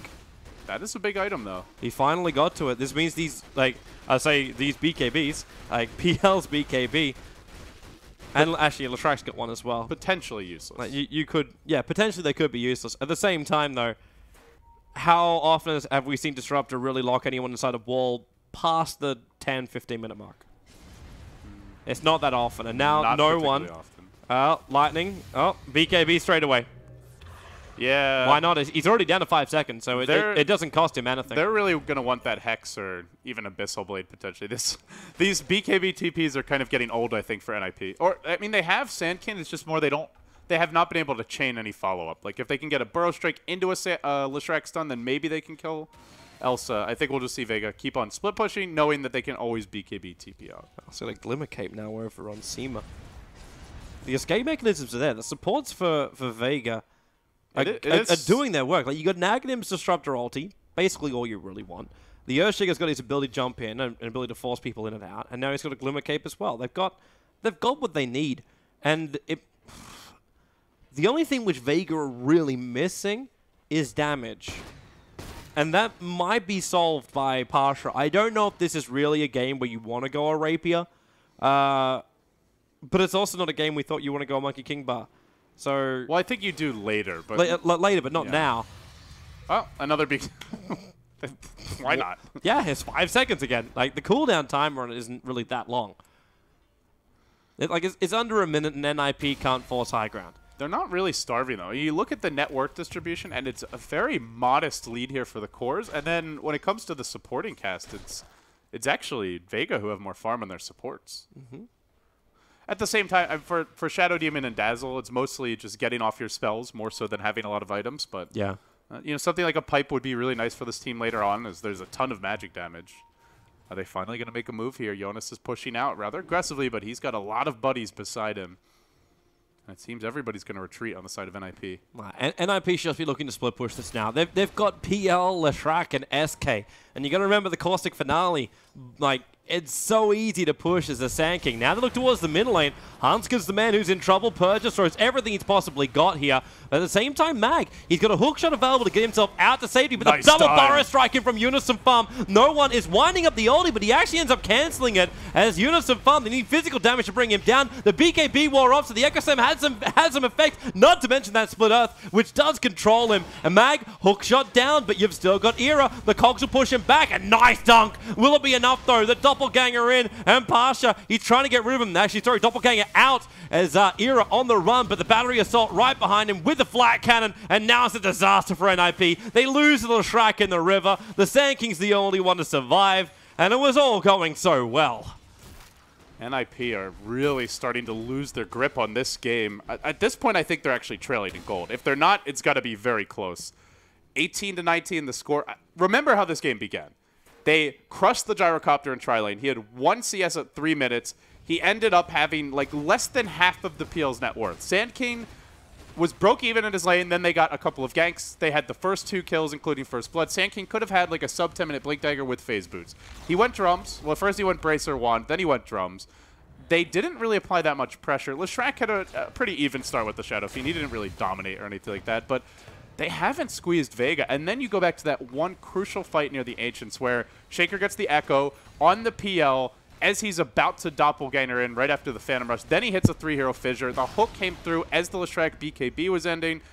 That fight changed everything. And since then, Vega have made item selections that, frankly, I'm not sure if they were the best items, but they're working out at this point. Now you've got Sanjiaja and you've got MKB on both carries. And PL is just being dealt with in these fights. I feel like he's just not able to kill anyone quickly enough. Oh, let's see that again. Another time. Like, this is now the second engagement we've had this game. Not a great way to start the fight with Hanskin getting caught out. Yeah, but it's the second time. Oh, and it's only just a little bit to the west. Now, Unison Fine gets this double Burrow Strike, and you think, okay, we've got this. So Limp and Steel Kid want to run up, but they have to run so far around while this Epicenter has minimal effect. Hey, no one's the last man left alive. You're like, hang on, have we still got this? The SF drops. It looks like a good fight now for NiP. By the way, this happens. That would have been a good time to use a drum charge. He was having a little trouble chasing them. I'm not even trolling. I think he might have gotten a couple of extra epi pulses off there, but unfortunately wasn't able to. And just in general, it really feels like Vega are just a little more confident about how they want to approach fights here. It helps to be the ones initiating the engagements, but Clock making the difference so far, and we just haven't seen the impact the Clock has had out of the Sand King, even though the Sand King's more farm for Jonas. Have we seen a single big epi? I think there was one solo hero epi earlier that got the Disruptor like 15 minutes ago, but that's really about it. Yeah, that was basically, yeah, that's it, man. Like, So apparently while we were on the replay, by the way, NiP went for a smoke gank, did not find anything. Not this again. And down the road we walk. Oh no! Oh, Wes! Down the road we skip. We're good to go. But it's Vega's smoke turn now. But it's not for Roshan. Roshan should still be a while off. In fact, actually, wow. he's very close. Okay, yeah, he's only like 5 seconds away. If Vega knew about this, they could slip in there and take it. I think Clock even just shot a rocket there. And NiP, they prep themselves for battle. Hudskin, I swear, like, you're dangling a worm on the end of a fishing rod, like, with him walking out that way, and the worm does not survive. But if you catch the fish, it's all worth it, right? That is true. But at this point, they're trying to catch 4 fish. Not just the one. Rather feisty ones as well. Yes. We can call them the Vega Piranhas. The new mascot of Vega. Well, Even though I believe piranhas are a very misunderstood creature. And why is that? Because they don't eat man flesh. But they do if you're bleeding, right? Yes. Okay. Oh, here we go. Hookshot comes in, but the bleeding commence now. PL are going to pop the BKB. They find the Dazzle. It's big! Huge Burrow Strike! But what can they follow up with it? You've only lost one player from either side so far, but these illusions starting to max out. But Era down for the count. Is there enough? Limp just has a Pulse Nova going. They're getting through no one. The Disruption took Pasha out of the fight. The stun's chasing him down, but you're coming straight back into this one. Now the Glimpse comes back. Hanskin now on the other side of the fight. Limp being pursued out. I don't know if Posh wants to get right next to him. Yeah, looks like he's able to bring him down. Bloodstone Deny finally being used. Now Sand King and rather the Shadow Demon, the last survivors. He's going to Force Staff up the clip. I think they have a Glimpse in just a moment there. There you go. Pull him right back down into the pit of doom. He's, he's on the high ground. What? He wasn't down there. You did not glimpse him to the right position, ability. And he actually left the gem in the tree line. Oh, no. He They're going to get the gem as well. He left it there so they wouldn't know. So when he got glimpsed back down again, he would have died without having the gem there. But Hanskin's still making him the work poison. for it. That gyro has to be careful. He's nearly about to pop to this. Is he going to? I think it needs one more poison. Oh, he's life-stealing. They glimmered him. Yep. Oh, that was close. Man, that was actually amazing play by SD, but he just got next leveled by Dota. Well, so the fight breaks out. Again, Vega initiates with a hook shot. This has happened every single fight, like 4 or 5 times in a row. The Cogs completely block Limp off the fight. It was a pretty damn good Burrow Strike there to initiate, but in the end, when Epi's going off, it's always with BKBs there, it feels like. Era ends up spending his BKB inside of the Cogs, then he runs for his life, he ends up dying. They're not able to save him, even with Disruption and Grave. The Dazzle dies very early in the fight, which is really not the nature of their draft. They want this hero to be living quite a bit longer. And from here, Limp on the run. He does get off the Bloodstone Deny this time, which is nice. I think if Limp manages to farm an Octarine Core, this game gets a lot different, because then he can maybe win that type of fight 1v1. But I kind of want to see this again. So, Gem Drop is there. That's where he drops the jab, and he's like, sweet, I've just done this, amazing. And then somehow his left leg is bigger than his right, I think and he just, like, limps himself up. So he got glimpsed, like, as he was mid-force staff, it looked like. And then it decided he was up the cliff. Right. Synderen is giving you the nod of approval, LB. That was still weird, though. Because it didn't put him, like, clearly on either side. And then it just kind of forced Oh, they're him going to walk over. into each other. The Bar Strike, it's on 3 this time around with the Shiva's Guard. Limp in the middle with the Pulse Nova. They got a big double stun out as well, but it's NiP who are the ones who are dying. They got done by the Disruptor ulti, and we got ourselves a pause in the middle of the fight. Oh, the God. question marks come out from my Vega God. as there is a lot of lag for NiP, but you've lost the Dazzler, you've lost the SD, and they are getting the hell out of here. Oh, no. This is terrible. It looks like they're just lagging in the middle of the fights now. And what a way for NiP to lose this game if they go on to lose it. That is beyond depressing. But you got to give Vega credit. They're playing exceptionally well. Finally, they get a good Sand King initiation, but the problem is they don't really have the best follow-up. Lesh runs in, but everybody on Vega pretty much got off their BKBs. They have the Glimmer Capes going as well.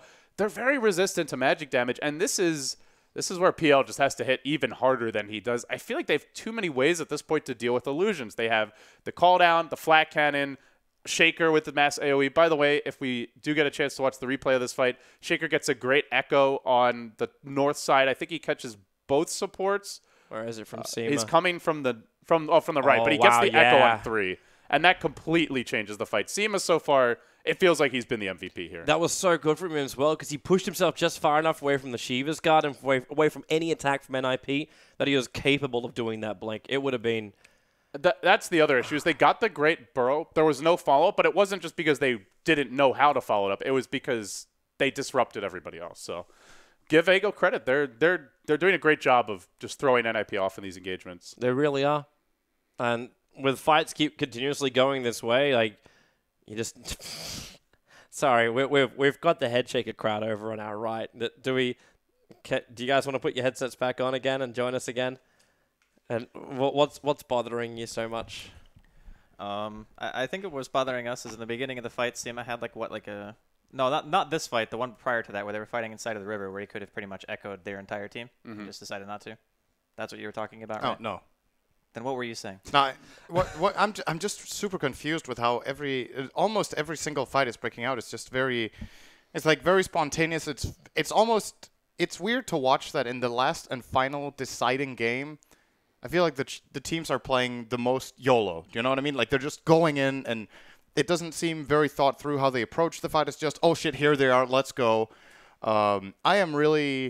I'm really missing an epicenter out of Sand King that has an impact. I feel like every single time, and here's a problem with their draft. So the way they engage every fight is that they want Sand King to blink burrow multiple targets, and then they want him to BKB Epi, but he gets countered by hookshot. He got in this fight. This would have been a totally different fight if that didn't happen. So Mag sees the opportunity and does exactly what he needs to do. If NiP can engage a fight where the opener is disruption, so they get a Lesh stun on, they start laying into that target with PL and Lesh at a distance so they don't get echoed together, then Sand King can get an epicenter and use that as the follow-up and get in with that. But every single time he burrows, and then he's out of the fight. Like, he gets shut down every time he goes in. And to me, this is the hardest part of the game for Sand King, though. In my opinion, he could have had a major impact from, say, minute 15 to 35 hate to had interrupt he you, gone man. for Epi over BKB. It's go time. Burrow. It's time to see how many of NiP can escape. But when you get glimpsed back like Limp does, he's not going to survive. And, you know, some farm jumps back in again for another double Burrow Strike. But now he's basically man number one that Vega won't try and kill off. He's so close to killing Solo, but Solo, Glimmer Caves, hide inside the pits, an ultra kill for Pasha. And now you got Era, who's in even more trouble in the mid. He should have Doppelganger available. Like, get him up to the high ground and away. But you've lost 4 and you've lost Roshan. That is a very big fight to lose here. They have no buybacks, Toby. Sand King dead for a minute. There's no tier 2 mid. I think Vega at least shoved the lanes in. I don't know if they actually want to approach the base right now. Their buyback situation is good. Not great. They still need another good fight. They still need one more good fight. But this is when you establish map control and vision. Yeah. Get the wars down across as much of NiP side of the map as possible. And still remember that NiP can just turn into the split push game. This game is not by any stretch of the imagination. If NiP can just pull themselves together, get the Leshrac pushing down one lane, get the other 4 going down another lane, at enough pressure that the Shrike's not going to get ganked by Vega because they're too fearful about their bottom lane. I think that's where it should go. And that's the way I think NiP can still take this game. But they have to split up the Vega team, and they cannot keep fighting within these choke points. It's choke point after choke point. These fights keep happening. It's really tough not to when this clock is playing so well. He has found that was the one fight where he did not get an initiation, but he still managed to, as Cinder had mentioned, to interrupt the epicenter. Anyway, it's just been a tour de force for Clock. And now this is where the game gets really hard for PL. Now there's a butterfly on SF. He doesn't even have an MKB on the main hero, and obviously you can't get True Strike on illusions. Shadow Fiend is going to be very difficult to kill. I don't think they can kill him unless they bait out his BKB first. When he has BKB, he's immortal. Agreed. But how do you do that? Like, you can lance at him, but you got no initiator. The SK is your only initiator, but you are also trying to keep him back so he can get a good epicenter off during the middle of the fight. So good luck for that one. Now Clockwork even has a 10-second BKB coming in 43 minutes into the game. I think Vega go high ground here, honestly. They've got the lanes pushed in. They have the Aegis. I believe they have BOT buyback on at least one, if not both, of their cores. PL's the only one with buyback, but you'll have it on SK as well as Leshrac. Like, they're 50, 100 gold. Now Leshrac's got his. Gyro's going to have it in 50, and he's got the Aegis. SK should keep going on bottom lane. They have to make Vega think twice, but he's actually already coming back. They're going to get in position for this fight. And aggressive disruption, follow-up stun isn't a bubble here. Pasha force-staffed away by Vega. The Glimmer Cape again, doing its work. Do NiP actually have a gem anymore? I kind of doubt it. No, it got picked up. It's on the ES. That's going to make these Glimmer Capes even more effective. You should really give that to the Disruptor. It's a bit of a concern for NiP. They may need to try and put dust on one of their supports here. There's one gem that they stole. I think one they may have purchased, but both now firmly resting in Vega hands. They're holding their one. They're keeping NiP's one for ransom later. I just can't believe that Gyrocopter and Shadow Fiend are more farmed than the PL right now. It's 54 minutes in after the start they have. He's only got 3.5 to 4 items. That is... It's the fight. It's the fact that PL isn't across the map. Like, where are the BTs on this PL? Like, we're still sitting on treads. Like, so he can't just, like, split push this game out, wait it out, use that doppelganger, escape from these ganks, and waste the time of Vega. It's not happening at the moment. Instead, he's looking at this going... We're going to take a team fight up against Vega. Where I'm sitting here going, do you have to? Like, well, now, you're still a PL. Now they may have to.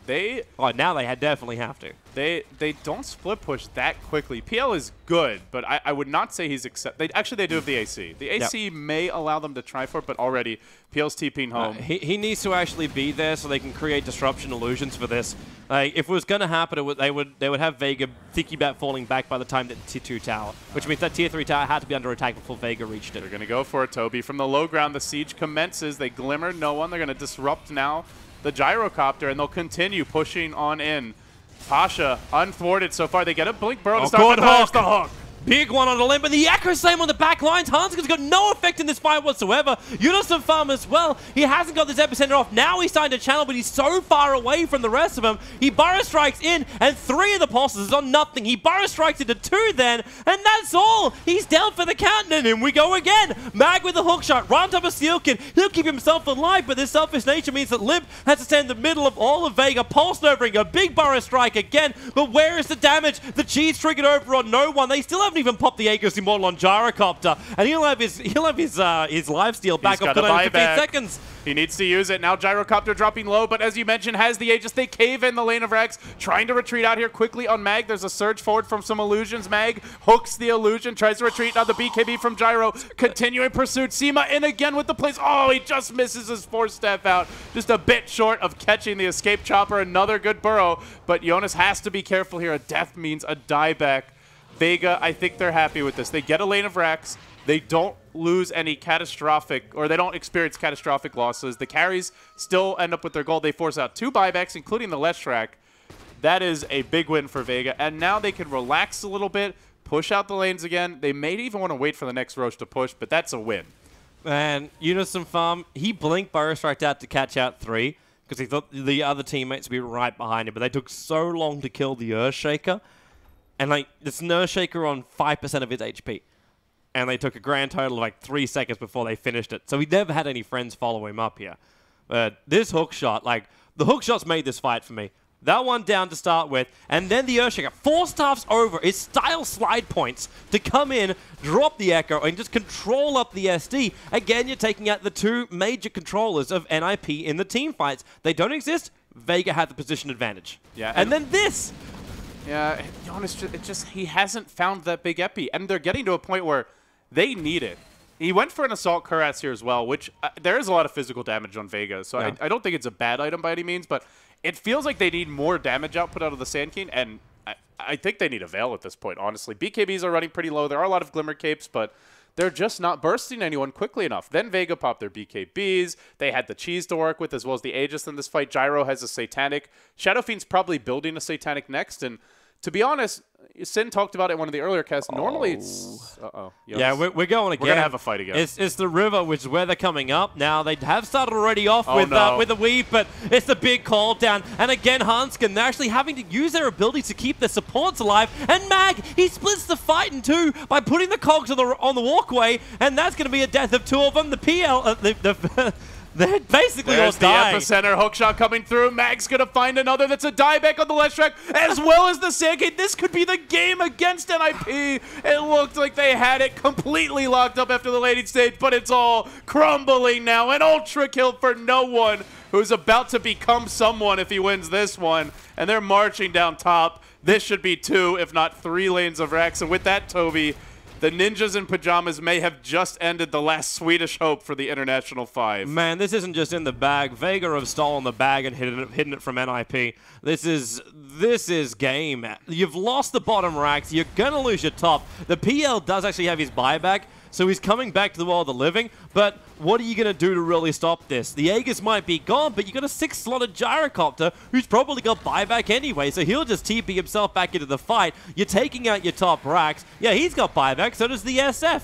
And you don't have your Lashrak. Hookshot in, Hanskin dead before you can blink, and they move over even further. And good luck to Era. I say good luck because he's running away from here. The Shallow Grave will keep him up, but he's losing all of his property. He is actually going to pause the game up as well. Even we're seeing a little bit of lag on the screen right now. But you've lost your top racks, you lost your bottom racks, and hope. Is there a new hope? It's game. This is mega creeps here. I hate to say it, but NiP, they have no chance at this point. Peel has to go heal in the well. By the time he comes back, he can't even win the fight anyway, and he's now got to do it 2v5 instead of 5v5. Impossible. Boots of travel on the Disruptor. Mega creeps, they're going for the throne. Vega survived today. They will be the team that faces 4 anchors, and this was NiP's game. It really felt that way. They won the tri-lane. Sand King had a sub 10-minute blink. They broke even mid. It should have just been their game. They had such a huge advantage. Such a huge advantage. And I think a lot of it's still going to come down to what we were talking about during a lot of the breaks. It's the mindset of NiP. Things just broke on their side of the fence. And here's your fortress. It's going to go down. Let's make it official. Ninjas in Pajamas are eliminated from the TI5 European qualifiers. Vega Squadron will face up against 4ASC to see who will be the last team for the European division to qualify for TI5 and also battle for that #1 position up against Na'Vi to go directly into the main event. As much as it felt like NiP should have won this game, I still have to say Vega, no, they're a scrappy team. They know how to play from a deficit. They don't give up. That was 2 games in a row now where it looked like they were in danger of losing early, and they came back both times. And I think 4 anchors should walk away from this series feeling like we cannot let up. If we get a lead on Vega, we have to close them out. Don't underestimate this team because they know how to turn games around. I don't know what to say. That game was an hour-long game that took 2 hours, I think, somewhere around there. I mean, there was a lot of pausing, and it was kind of momentum-breaking for NiP. You could see after all that kind of chaotic fights happened, and they also had the pause that it was like, okay, we're not going to find the team fights they were looking for anymore. And all of a sudden, I guess we can check out the last fight once again. Seems like production have that one available. But all in all, I would say Seema for me was, even though he had a couple of questionable echoes, I think he was pivotal in winning this game for Vega. I would agree. Tough loss for What was I NiP. going to say? You were looking forward to 4AC versus Vega tomorrow and saying they can't let up. I think the big difference for me is that I feel like, okay, actually, let's watch the team fight first and see here. Even with Mag missing the hook shot on the engage here, they still get in a really good call down. They're just really far ahead on gold right now. So at this point in time, the crisp execution not that important. And even though he doesn't hit the hook, he still gets a force in on Seal Kid. Seema destroys the Lesh off to the side together with Shadow Fiend. And in the meantime, PL they can't kill off the gyro. He's just healing up way too much with Yeah. the evasion as well as the You- satanic. you've- He didn't even you need finally, to use it. You finally got an epicenter on two heroes that didn't have BKB, but they both had lifesteal or satanic. Yeah, that was his best epicenter, and it was way too It late. felt like at this point in the game, they did not have a solution for BKB, Butterfly, Satanic carries, basically. The Shadow Fiend as well as the Gyrocopter. They didn't have a natural MKB wielder in the PL. In any case, he never built one. And they had no disable that goes through BKB. And they just couldn't burst him in time. He gets off Satanic every fight. He heals up.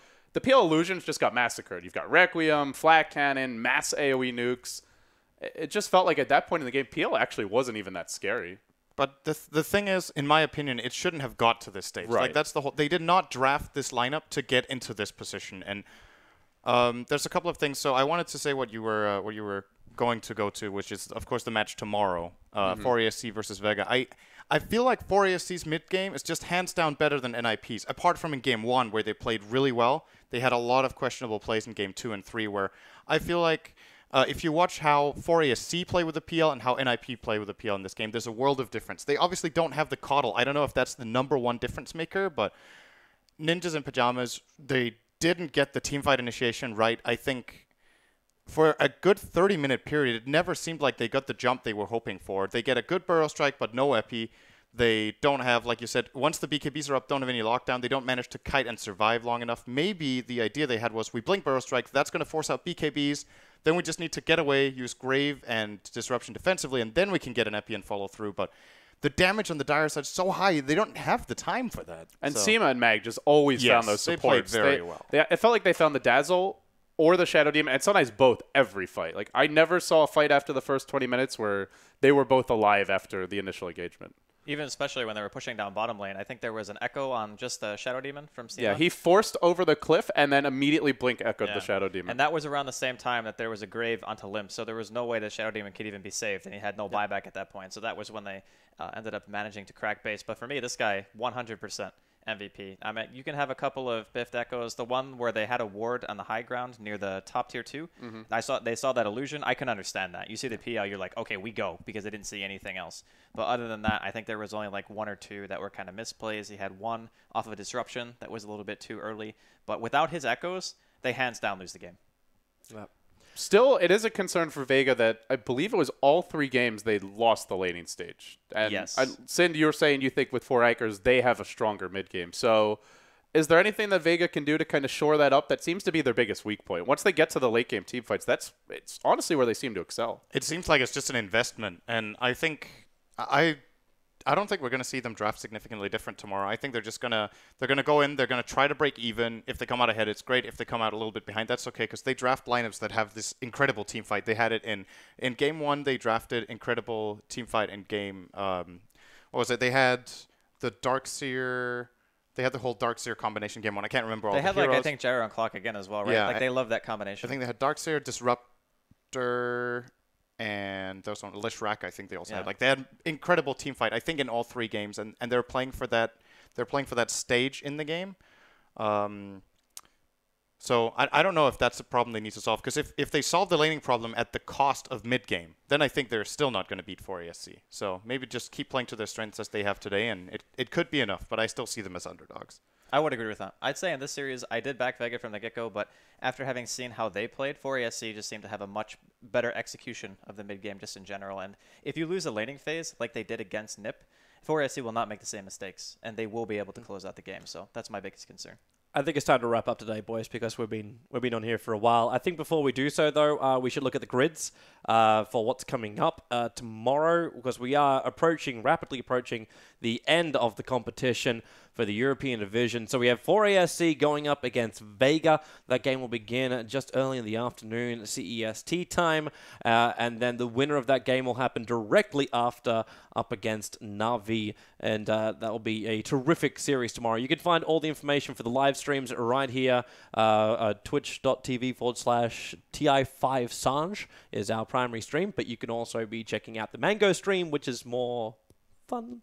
Yeah, I thought we had a lot of fun though. Yeah. I think they were playing Mafia. I'm not sure if they're done yet, but yeah, I know some of us may go back because we've got to wake up pretty early tomorrow. There's some girls playing Just Dance last night, so you might find something similar tonight. Well, and with that, guys, thank you very much for Smooth.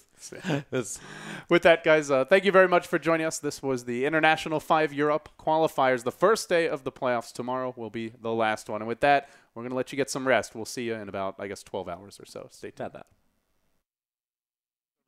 Off top, they've got 2 cores out. Uh-oh, there's the Glib. Static Storm was waiting for this. Era's also in position, and They're TPing in. another death for Pasha, but here comes the backstab. No, Limp found the initiation first, gets off the ults on solo, and now the stolen rocket barrage going to work on him. The call down coming through, and the backside is no one. The Laguna ends the poor little Rubik, and now the Death Ward starts to come out solo. Bit of a zoning Death Ward. They need more damage here. Mag walking forth, but they've got Vision on him. They get off the Thunder Strike, and now the hook in isolates Mag completely. The Lina stun comes out. Was Carapace still? Mag desperately tried to do something. He gets off the stun, but there's no follow-up. Shadow Feed's already limped away, and he does manage to blink out. Mag on the retreat, successfully escaping, but the Glibs, it's Hanskin again. KB and no Laguna Blade to get the instant kill. You're going to need to isolate the SF. To start with, it's going to be the Witch Doctor. Limp triggers his BKB, focuses down on solo, and he actually gets the kill straight away. He does not want this Witch Doctor in the fight. You will, however, lose your Rogue Magi and a hook shot in. They've actually isolated out no one, and the BKB's worn off from him. He's caught inside the storm. The Death Ult, he can't even kill Unison Farm. The Slave, which was on from Rubik, cannot actually reach the Clockwork either. So it's still a 2-on-1 trade. The Rockets are flying down.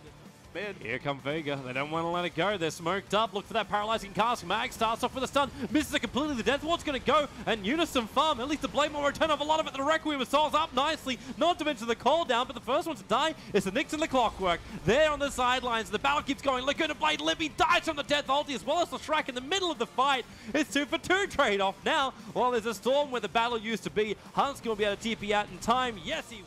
So, and he's the man walking the front lines. And, oh, hello, Mag. Hook shot in. Cogs to push him back, which separates the fight even further. Mag's by Carapace making it very difficult to finish him off straight away, but they still finish the job. Paralyzing Cast's going to go back into the creep wave, not the heroes, which means the rest of NiP, they can keep chasing. In fact, BKB, that's going to go from no one into the Requiem. Well, he may as well. And yeah, there's a good Death Ward position from Solo. Keep letting it go right now, because Limp will end up dying, and then it goes into Era. They're all too close. NiP, they're losing too many, but the Storm now is doing its work. Hanskin will pick up a double kill. Era just wants to get out of here. The stun won't do any effect. The BKB was still up.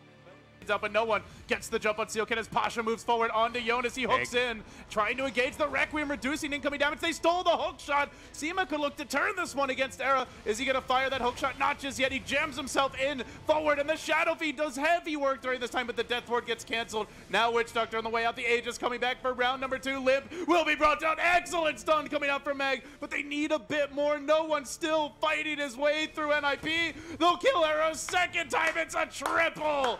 Oh, Toby, what a hold so far. Oh, until the last moments when everything starts to explode. Mag. Here they come.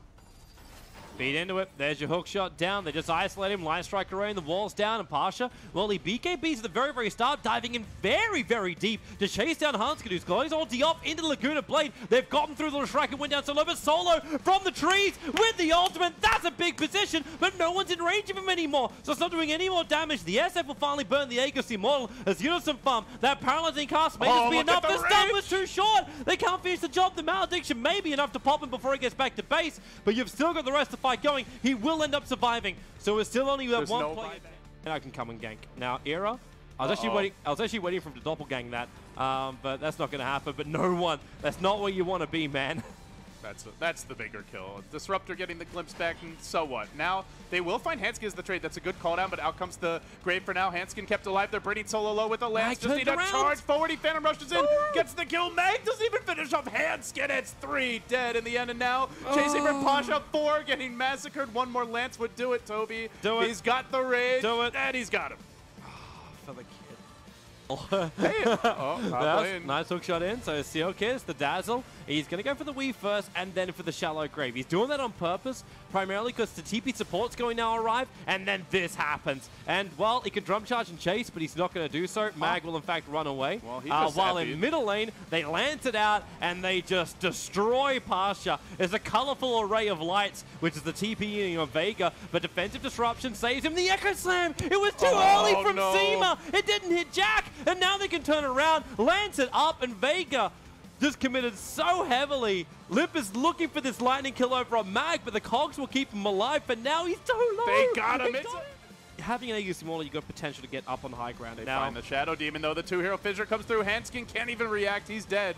But Limp's running in. He's got a fresh BKB available if he wants to engage. And I don't know if they want to fight against him, Toby. They do have a BKB also up and no one, but in comes the PL looking for the backliners on both sides. Jonas has isolated solo. Meanwhile, no one going to work. There's the hook. The BKB is going to end soon. He does have the Bloodstone Suicide if need be, and in comes the Shaker again with the fissure. Huge combo plays from NiP, wiping 4 heroes off the map.